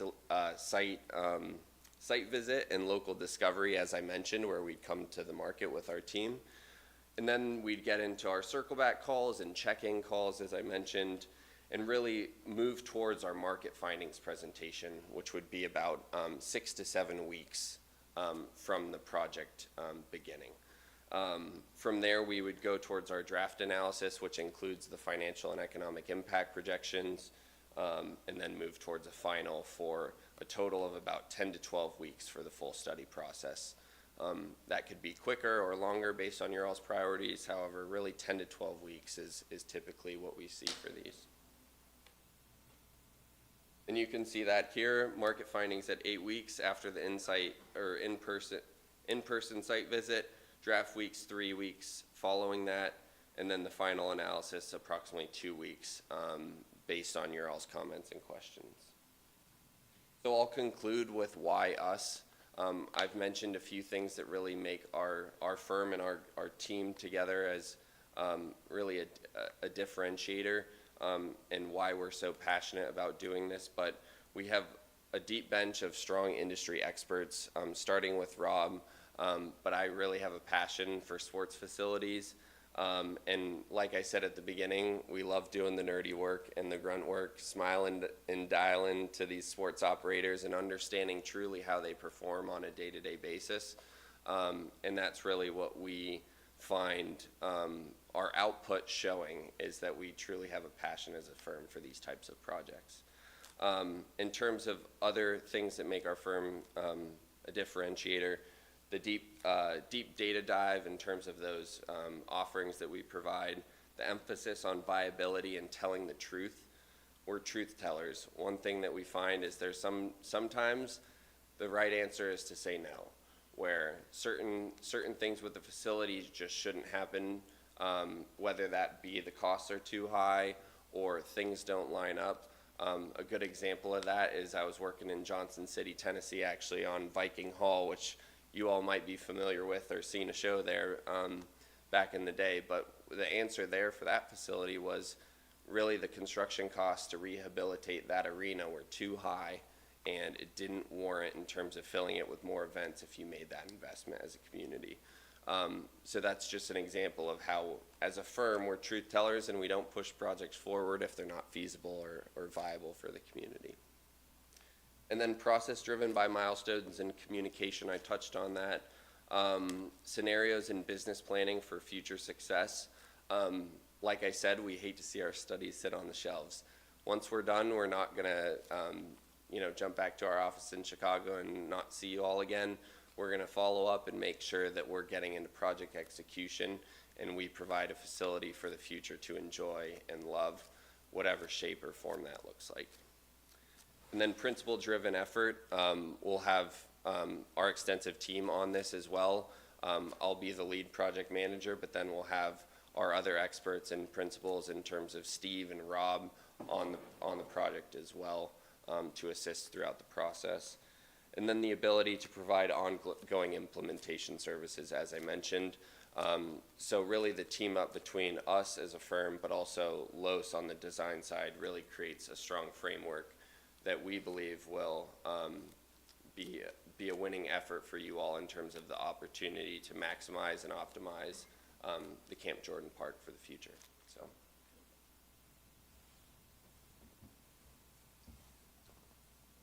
That's it. Thank you. That's it. Any questions? Council, any questions?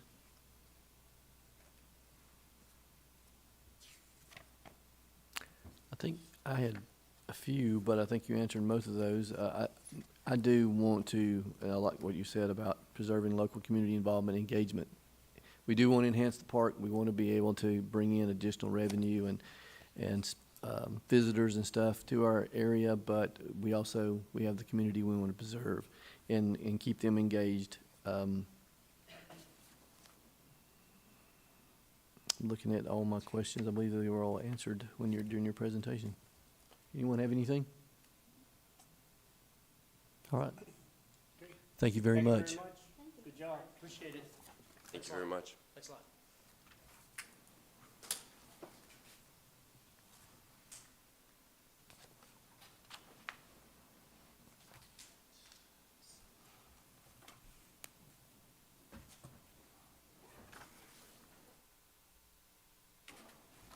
Security staff out there for us. They helped us with the water because we were both getting dry-throated out there practicing, so.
Yeah, don't scare him.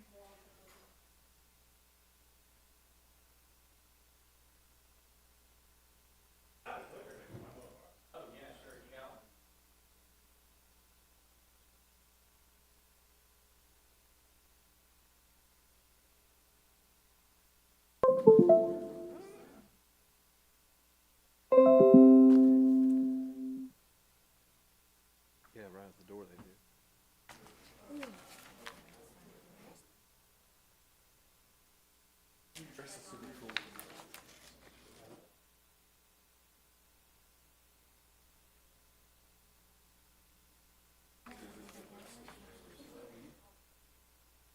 Have a spot right over there for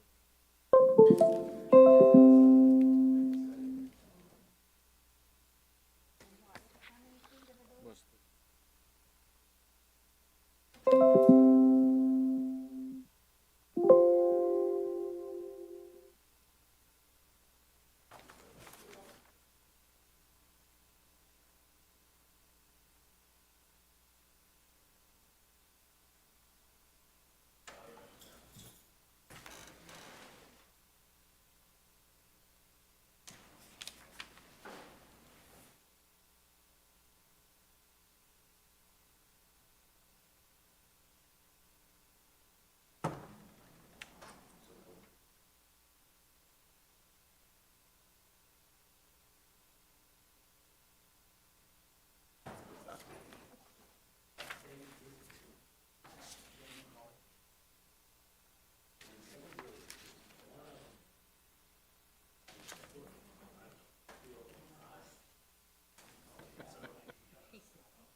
Go to the back.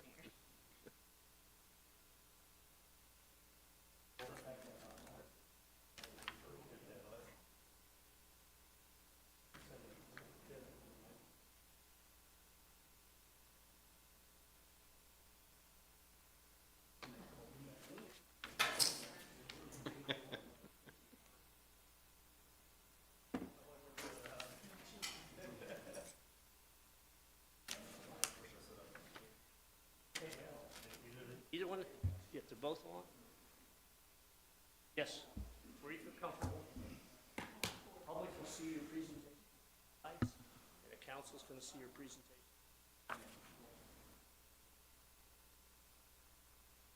Yeah.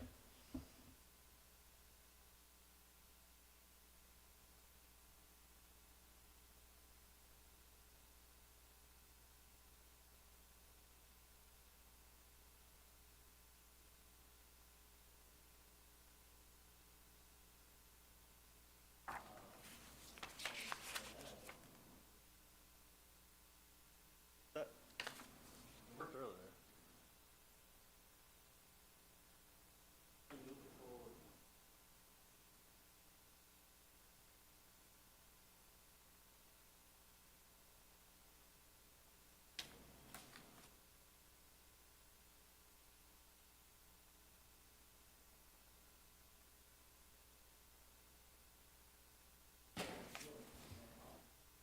Bring all the gadgets and then they don't work.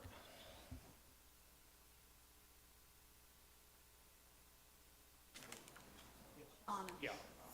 You'll have to, if you back up, you'll lose your microphone. Okay.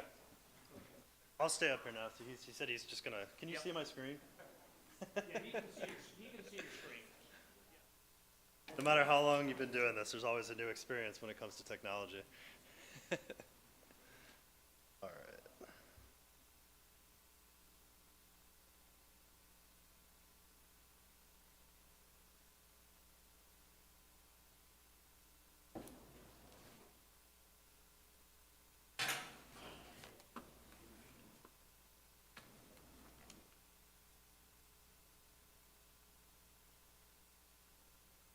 I'm ready. Okay. Our last presentation is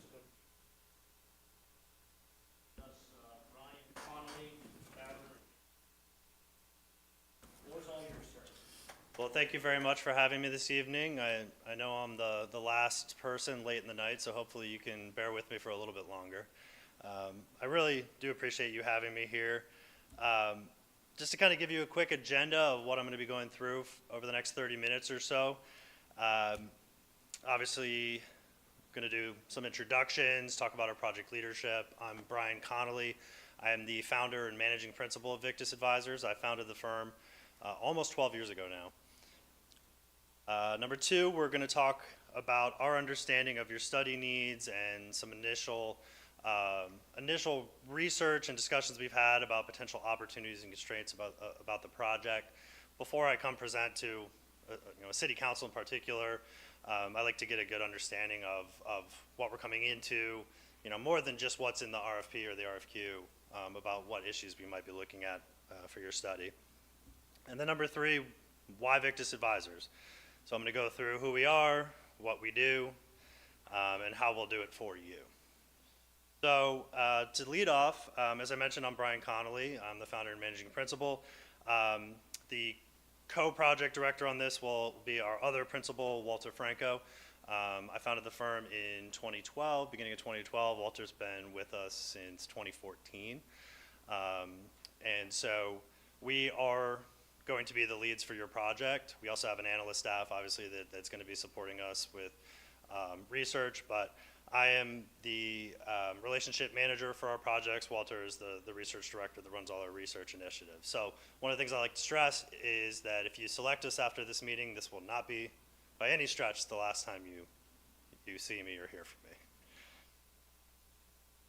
me. In terms of what we understand about your project, some things obviously you can learn from going through the RFP and doing some basic internet research. So I wouldn't be standing here presenting to you if it wasn't the fact that the city is interested in the enhancement and optimization of sports facilities at Camp Jordan Park.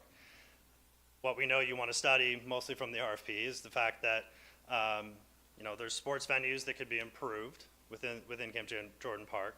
There's sports venues that could obviously be added, new venues that could be added, and then there are sports tourism opportunities that are out there. What are those sports tourism opportunities? What types of facilities and other hospitality amenities would be required? And how do you, as a city, capitalize on that? But, like I said before I come and make a presentation like this, I like to have a deeper understanding of what the project opportunities and the project constraints might be. So the way we did that here is I picked up the phone and I called Michael Burrell, who's with Reagan Smith Architects based in Chattanooga. He also pulled in Tinker Ma Architects into the conversation. I've known Michael for 10 years now, at least 10, yeah. Michael lived in Park City, Utah for about 15, 20 years almost. I also worked with his wife there as well. So we've known each other for a long time before he moved to Chattanooga, I think 3 or 4 years ago. So I called up Michael and said, what do you know about East Ridge? What do you know about the Camp Jordan Park? And Reagan Smith's involved in a number of sort of recreation facility planning projects all around Tennessee. And so we kind of talked about, what we know as Victus Advisors from a sports tournament and sports tourism standpoint, what they know about facilities in the area, and specifically about the Camp Jordan Park site. So a couple of the things that we talked about were, like I said, not just opportunities, but also constraints.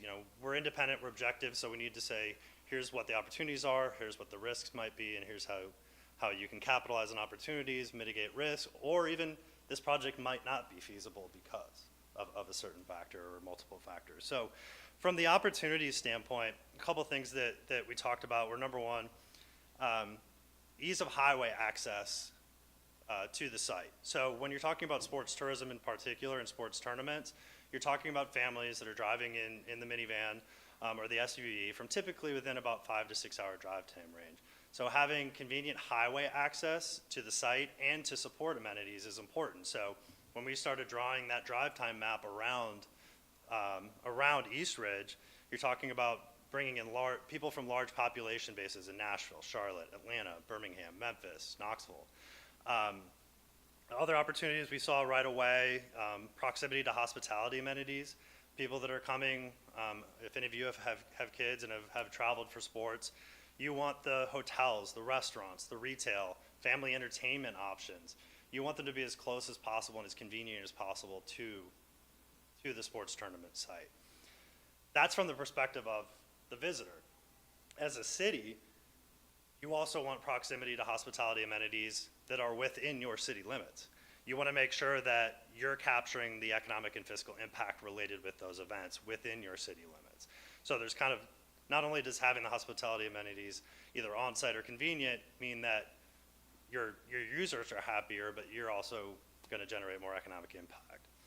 And then last but not least is everywhere we work, just about everywhere, there's actually 2 clients we've had where they said, we're only spending tourism dollars on this, we're only opening it for tournaments, our locals can use the rec centers when we're not using it. Literally 2 clients out of all our clients have said that.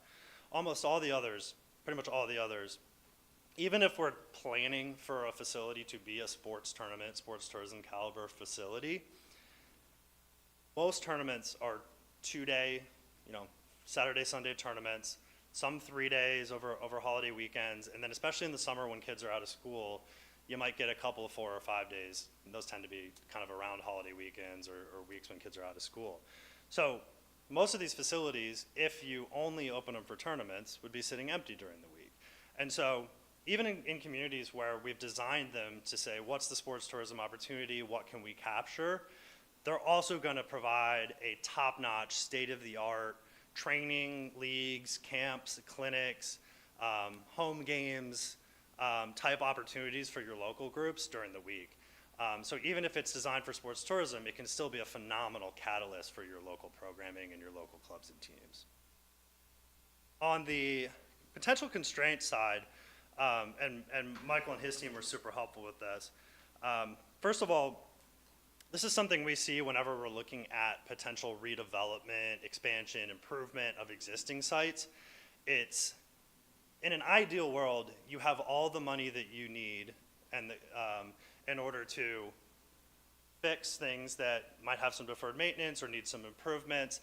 And once that's taken care of, you also have the opportunity to expand, build new features and amenities.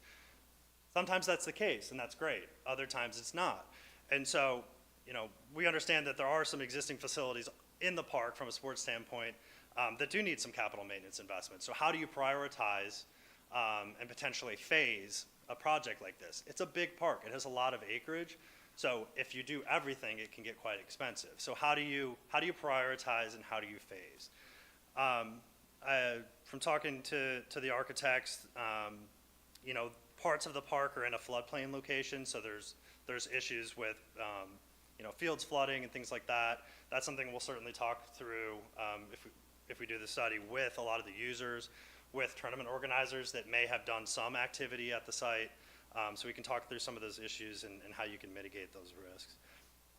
Competition from other regional markets and facilities is always going to be a factor in anything that's economic development driven, that's tourism driven. So if you're talking about this being a tournament facility, we're going to look at where you fit in, where you fit in locally, where you fit in regionally, how do you stack up against Knoxville and Birmingham and Nashville and all these other locations that are within your tournament drive time range. And then that idea as well, I talked about the opportunity to capture economic impact. The flip side of that is unless you can create connectivity between where your visitors are coming to this site, where their hotels and restaurants and retail and entertainment amenities are, how convenient those are to them, you have a risk of leakage. And that's when people come to attend your driver, which in this case is the sports facility, but they go and they look at, when they're at home Googling, oh, we're going to Eastridge, where do we stay? They're going to look at what's within 5 minutes, 10 minutes, 15 minutes. And so if they see an option that they think is better that just so happens to be just across the state line into Georgia, that economic impact is not going to go to you. It's going to go to the town next to you. So that's always an issue is trying to minimize, if you're going to be investing money in these types of infrastructure, how do you make sure that you're the ones capturing that economic impact that comes from it? And then the remainder, I'm going to talk about who we are, what we do, and what we are proposing to do for East Ridge. So Victus Advisors, we are a proven market, financial, and economic advisory firm for sports facility development. So our model, our proven model is really, as you can see, my partner and I are both MBAs with specialization in sports business.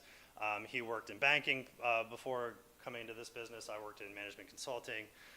We have very analytical backgrounds. So our model, the three cores, the three pillars of it are data-driven market analysis, quantifiable market research, where we can quantify impacts and opportunities, and then customized market research and community engagement. Those are the three things we bring to every project. And what I tell our prospective clients is, anybody can come in and say, hey, we've seen this facility over here and this facility over here. They work great. You should do that too. That's not what we do. We do look at the competitive market. We do look at the comparables, but we build our model for you, what makes sense for you, both from a community, local use standpoint, and a sports market opportunity standpoint, through data analysis, custom market research, community engagement locally and regionally, and ultimately being able to quantify who your users will be and what type of economic impact they'll have on your community. So I founded this firm in 2012. Since then, we've done well over 100 now of these studies. We've done projects in 40 different states, including Tennessee, which I'll talk about in a minute. And total projects totaling over $100 billion in estimated annual economic impact from a tourism standpoint. In terms of sports tourism, we are one of the leading expert firms in the country for sports tourism planning projects. This is a year old now, so there's about 7 or 8 convention and visitors entities missing off here now, but we do a lot of work for convention and visitors bureaus, economic development agencies. In Tennessee, we did a project last year for the Nashville CVC. Right now, we're doing projects for 2 different visitors bureaus in North Carolina on sports tourism facilities. We've won awards for sports tourism. I received a Game Changer Award from Connect Sports for my contributions to the sports tourism industry, 5 years ago now. It doesn't seem that long ago. And every year we have new sports tourism caliber facilities opening.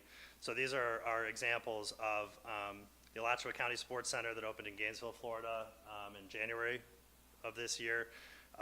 And then the West Monroe Sports Complex in West Monroe, Louisiana, another one we did all of the planning for, that's going to be opening by the end of this year.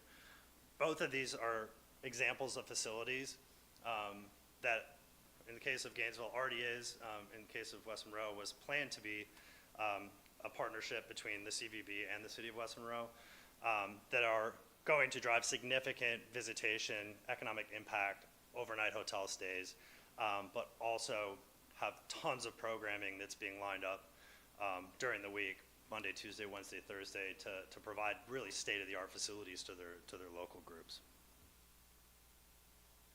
I talk a lot about sports tourism, especially based upon my perception of what the opportunities and what you're looking for on this study are.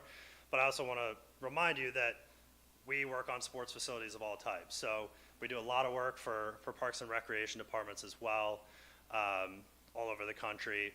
As I said, it's very rare that we do any project where the Visitors Bureau folks, the economic development type folks, usually just one or the other, aren't at the table with the Parks and Rec departments. So we do most of our work on, we do some recreation centers that are just local rec. We do some that are just sports tourism, but I would say 80-90% of our studies are what we call the hybrid model. And that's where sports tourism, economic impact on the weekends, local use, access to quality of life amenities that are state-of-the-art during the week. And that's what we find to be the most sustainable model, both politically and operationally, for these types of facilities. As I mentioned, these are our 2 most recent projects in Tennessee. So a few years ago, we were hired, this was a really interesting project by the University of Tennessee in Knoxville to do a study for a youth and amateur sports complex, which sounds strange. But the University of Tennessee's agricultural school has one of the top turf grass departments in the country. John Sorokin, who's the head of the Turf Grass Institute there, is a consultant to the NFL, to FIFA, World Cup, on field quality and field safety. The agricultural department owned, I think, almost 200 acres, not in Knoxville, but in Blount County, about 20 miles away, just across the border. And so they hired us to do a feasibility study to meet with Blount County, to meet with their Parks and Rec department, to meet with club teams based there, and to talk to sports tourism groups, tournament organizers in a multi-state area, to say, what is the market for a large multi-sport tournament caliber complex? And then University of Tennessee, since they own the land, was saying, ideally we would partner with the county and potentially some private groups to develop a facility that we could then use as a research institute.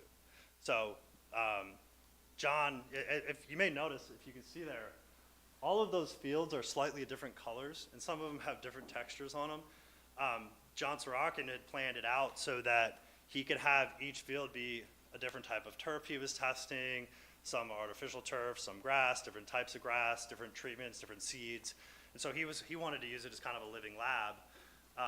So it was a really, really interesting concept and interesting study. Ultimately, the university actually, it got bogged down. Their funding piece of it got bogged down in the university processes. But our most recent one, I mentioned the Nashville CVC. So we just did a big operational and financial analysis for them on potentially renovating and expanding the Nashville Fairgrounds Speedway. So in terms of what we do, as I mentioned, we have a proven, established, reliable model to how we approach these projects. But our biggest thing beyond just sort of the pillars of how we do projects is how we represent you and how we work with you. So a lot of times I talk about the slide, and instead of saying what we do, I tell you what we don't do. We don't design, we don't build, we don't operate, and we don't sell. We focus on research and planning and representing the interests of our client, which 95% of the time is a city, a county, or a quasi-public agency. So we're always on your side. We're not going to come in and say, hey, we'll do this study for you, but, oh, by the way, once it opens, we want to sell it for you. We want to market it for you. We want to operate it for you. So we will always be on your side. What that means is we'll be, we can obviously lead the market and financial feasibility phases for you, which is what we're proposing here. We can do economic and fiscal impact analysis. Through both of those, it's going to be realistic. It's going to be conservative. It's not just going to be a cheerleader study. We're going to say, here's what looks like a great opportunity. Here's what might not be a great opportunity. This could be an issue. Here's the risks. Here's what you need. Here's all the factors that you need to consider to make the right decision for the city and for the community. After that, a lot of times we're done at that stage, but we've also been helping more and more clients because, frankly, they trust the work we do. We'll help them with sports marketing plans to say, okay, if we're going to have this facility, how do we organizationally, how do we from a marketing standpoint, how do we from a communication standpoint, make sure that we can capitalize from a sports marketing standpoint. We do a lot of work with clients now who, instead of just handing over the market financial and economic study and saying thanks and walking away, if they do want to say, what's our next step, we'll say, okay, we'll get you set up so that you don't need us anymore.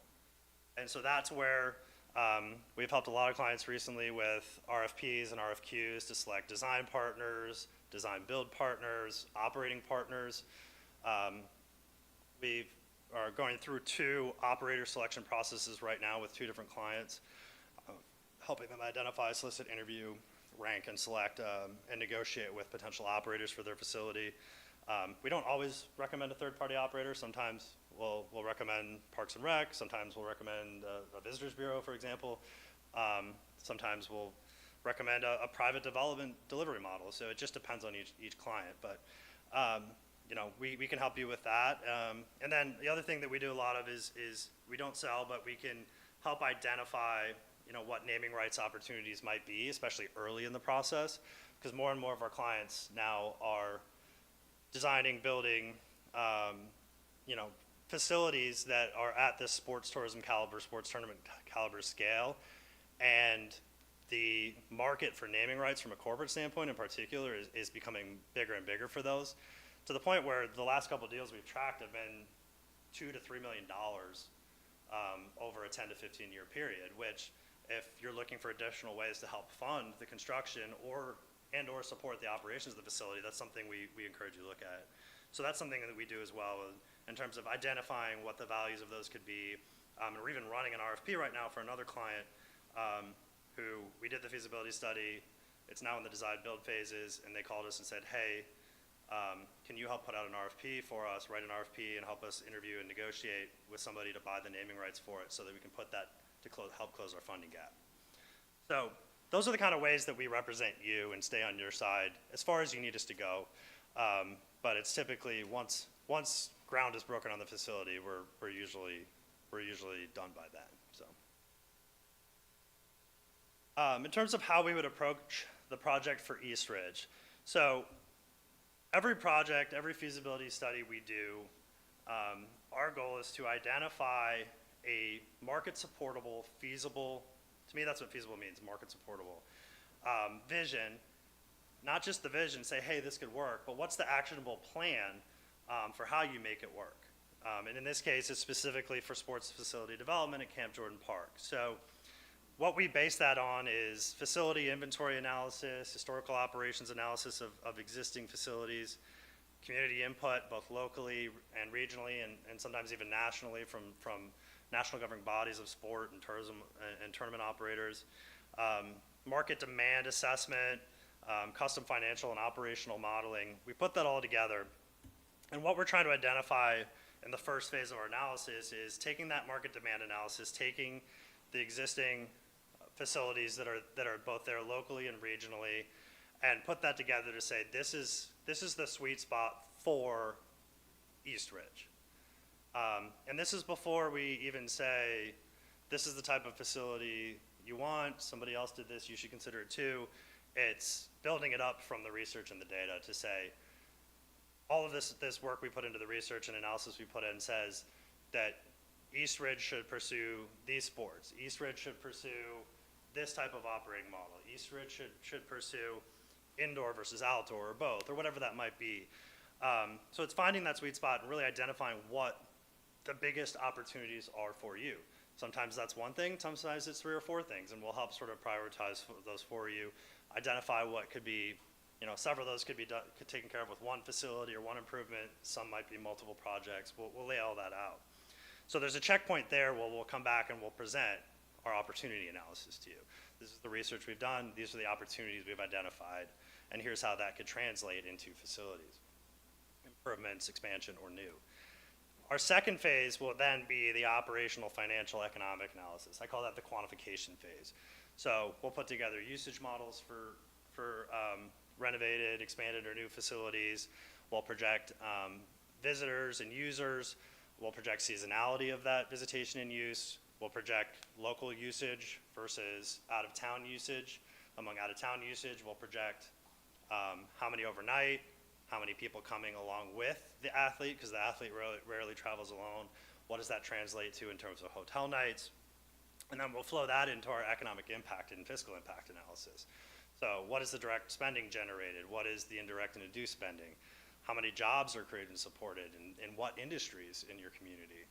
How many wages are associated with those jobs? And then from a fiscal impact standpoint, how does that drive sales taxes? How does that drive hotel taxes? How does that drive any other visitor-related taxes that can be captured by the city or the county as well? Some communities say, no, don't, the county was not going to be involved in this, just focus on the city. Other times, they'll say, well, we didn't think the county was going to be involved, but now that you're here, they actually seem a little interested. Maybe they'll put some money in, so add the county into that as well. So we can do it either way, but that's the quantification piece. The last piece is identifying sort of the how do you fund the capital costs, and then how do you fund the ongoing operating costs. There are scenarios where we'll project that a facility can be self-supporting. There are scenarios where we'll project that a facility is going to lose $800,000 a year. Again, it's not, here's a generic pro forma, there you go. We're going to build it out for our market demand assessment of your facility, the opportunity you're pursuing, your facility, the operating model we recommend, whether it's public, private. So it'll be a custom pro forma that shows, you know, what your operating model is going to look like and what the expected either cost recovery or break-even target or whatever that might be. We'll also assess what you as a municipality can use to fund construction of the facility or sustain operations of the facility. And interesting enough, Michael and I were talking before, almost every project we've started in the last 6 months, we very quickly get the question, by the way, are people using ARPA funds for these? We actually had a client about 4 months ago hire us to do a deep dive into identifying as many communities as we can across the country who are using ARPA for economic development, visitor projects, capital project facilities related to sports and recreation, or programming related to sports and recreation. And so we've developed a pretty significant database now, and there are amounts of money that communities have contributed that range from about $2 million up to $50 million into sports, recreation, events, entertainment. And what we found is that in November of last year, the federal government realized that a lot of the money they'd given out for ARPA was just sitting unspent because they'd made it such a strict definition of how it could be spent. And a few communities had said, you know what, we're just going to spend it on this and say it's for COVID recovery, and this is why we think it's for COVID recovery. And the federal government just kind of said, yeah, okay, you know, they just looked the other way. But in November of last year, they updated it to say, essentially, if you can define it as COVID recovery, you can use it for that. It has to be used by the end of, it has to be committed by the end of 2024, spent by the end of 2026. And how the communities have defined it as COVID recovery is very broad, and as honestly as I think it should be, to say, well, you know, COVID impacted health and wellness, it impacted mental health, it impacted physical health, therefore we're spending it on recreation centers, we're spending it on sports complexes. It hurt our hotels, it hurt our restaurants, it hurt our Main Street businesses and retail. Therefore, we're spending it on economic development projects that are going to drive more visitors, more tourism, more overnight spending. And so we've seen frankly a surge over since November of communities that are now tapping into ARPA funds as an additional funding source for these projects. So I thought I'd point that out.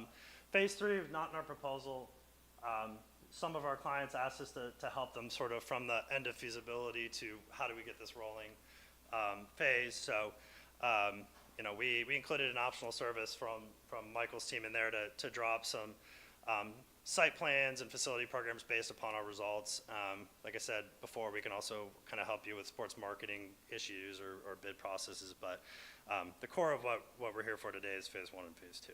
So here's how that looks visually for the visual learners at the table. I always point that out because I'm a reader.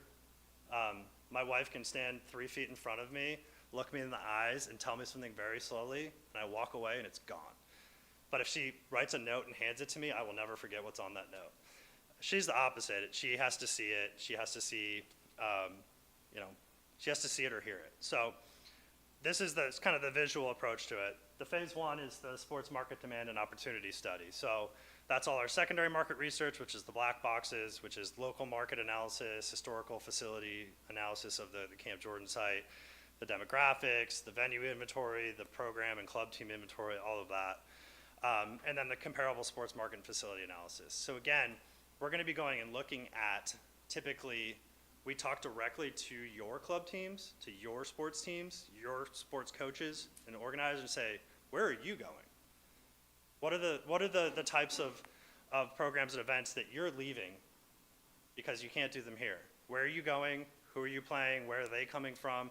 And we start to map out, essentially, who your competitors are, or you know, competitors or comparable facilities will be within that 5-6 hour drive time range, and we'll profile each of those, get some best practices from each of them.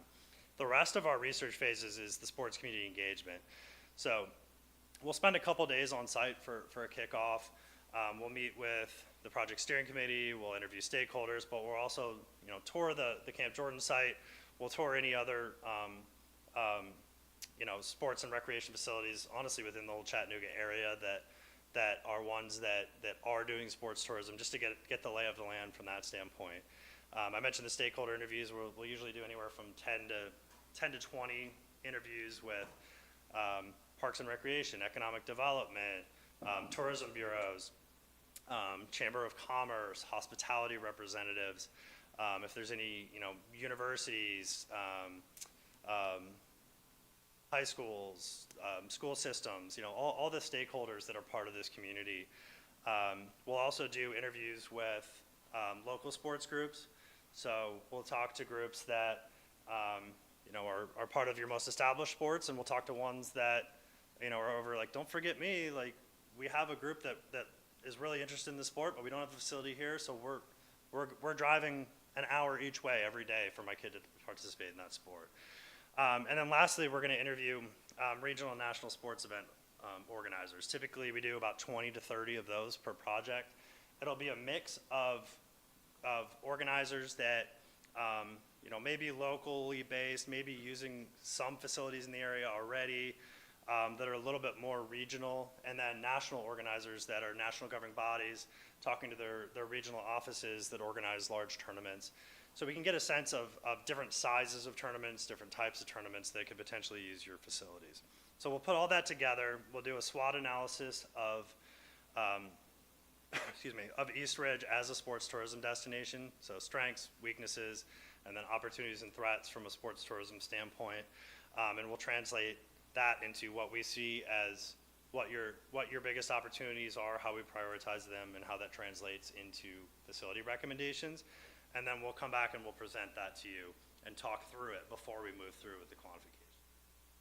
Phase 2 is the quantification, as I mentioned, event and attendance projections, operating pro forma, economic impact analysis, funding options analysis and project cost analysis, and then operations and management recommendations. So quantifying all of the operational and financial and economic pieces of it, and that's what gets rolled together into our final report.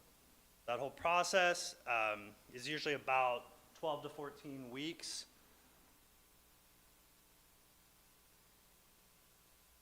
There we go. It's usually about 12 to 14 weeks. This might be a little hard to see up there. But you can see that phase 1, which is all of our research phases. So that's our local market and local facility assessment. It's our comparable market assessment. It's interviews with local sports user groups. We're also going to push out a sports community survey through those groups. So this isn't what, you're all probably familiar. This isn't a statistically valid survey that surveys, representatives of every age group within the community. This is a self-selected survey that we push specifically through your sports user group. So we want to understand, what is volleyball, your volleyball folks want? What do your basketball folks want? What do your baseball and softball, your pickleball, your tennis, whatever it might be. We're going to push that out through your sports user group. So we'll do the interviews with the leaders of those groups, and then we'll ask them to push it out through their database of users. A lot of times the Parks and Rec department will also send it out to their program users. And then at the same time, we're also doing all those regional and national sports event and tournament organizer interviews. So we roll all that together, and that whole process takes about 8 weeks. So we'll come back around week 9, the green box there, to do that facility opportunity and market opportunity assessment. Some clients, we do that. There's a reason I started the numbering over, to go from 9 to 1. Some clients, we present that, and they sit there and they're nodding, and at the end they say, we don't have any questions, this looks great, go. And, I go back, I walk out of the room, and I call the analyst working on the project, and I say, all right, start rolling on the usage projections before I even get on the plane. Others say, you know what, we need a little bit of time to think through this, ask some more questions, let's meet again, let's do a Zoom call in a week or 10 days, and then we kind of hash out what it is we're gonna analyze in that quantification phase. There might be, a week or 2 delay there. But then that next phase is about 4 to 5 weeks, and that's just running through our models, our management options, our economic impact, our funding options, and putting together the whole final product. So, just to kind of summarize, why Victus Advisors, our independence and objectivity, all we do is the research and planning and representing communities like yours. So we're always going to be on your side. Data-driven, can't emphasize that enough. Primary market research methods, sports community engagement locally and regionally, financial analysis, economic analysis. We're a quantitatively driven organization. Number 3, we're proven at what we do. And I say again, for all usage models, whether that's just a sports tourism focused development, visitor impact development, whether that's more recreational sports, local recreational needs and local use, or if it's that hybrid model where it's really about weekdays are for the local use, weekends are for economic impact. And then lastly, I'll finish with what I started off saying in the first slide. If you select us, you're going to be seeing a lot of me, hearing a lot of me. I give every client my cell phone, and they can text me whenever. And if you check our references, the one thing that I always hear is they always our past clients always say that Victus is the most responsive consulting firm we've ever worked with. I can call Brian, he answers. I can text him, he responds. I can shoot anyone on his team an email, and I get a response within, if not minutes, within a couple hours. So that's something we pride ourselves in, and Walter and I, as the principals, really set the tone on that. So that's my presentation. I assume you all have questions at this point.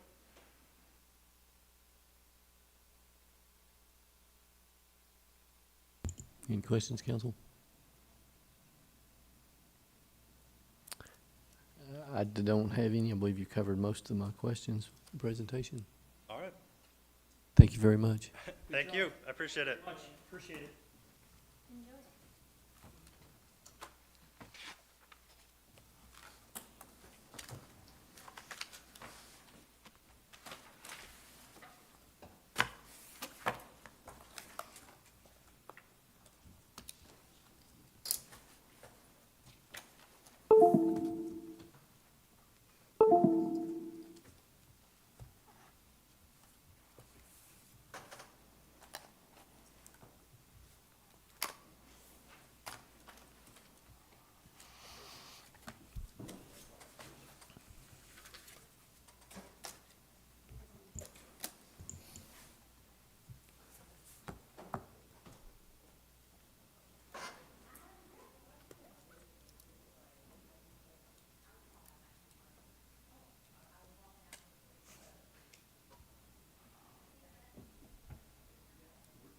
All right. Council, I will adjourn this meeting.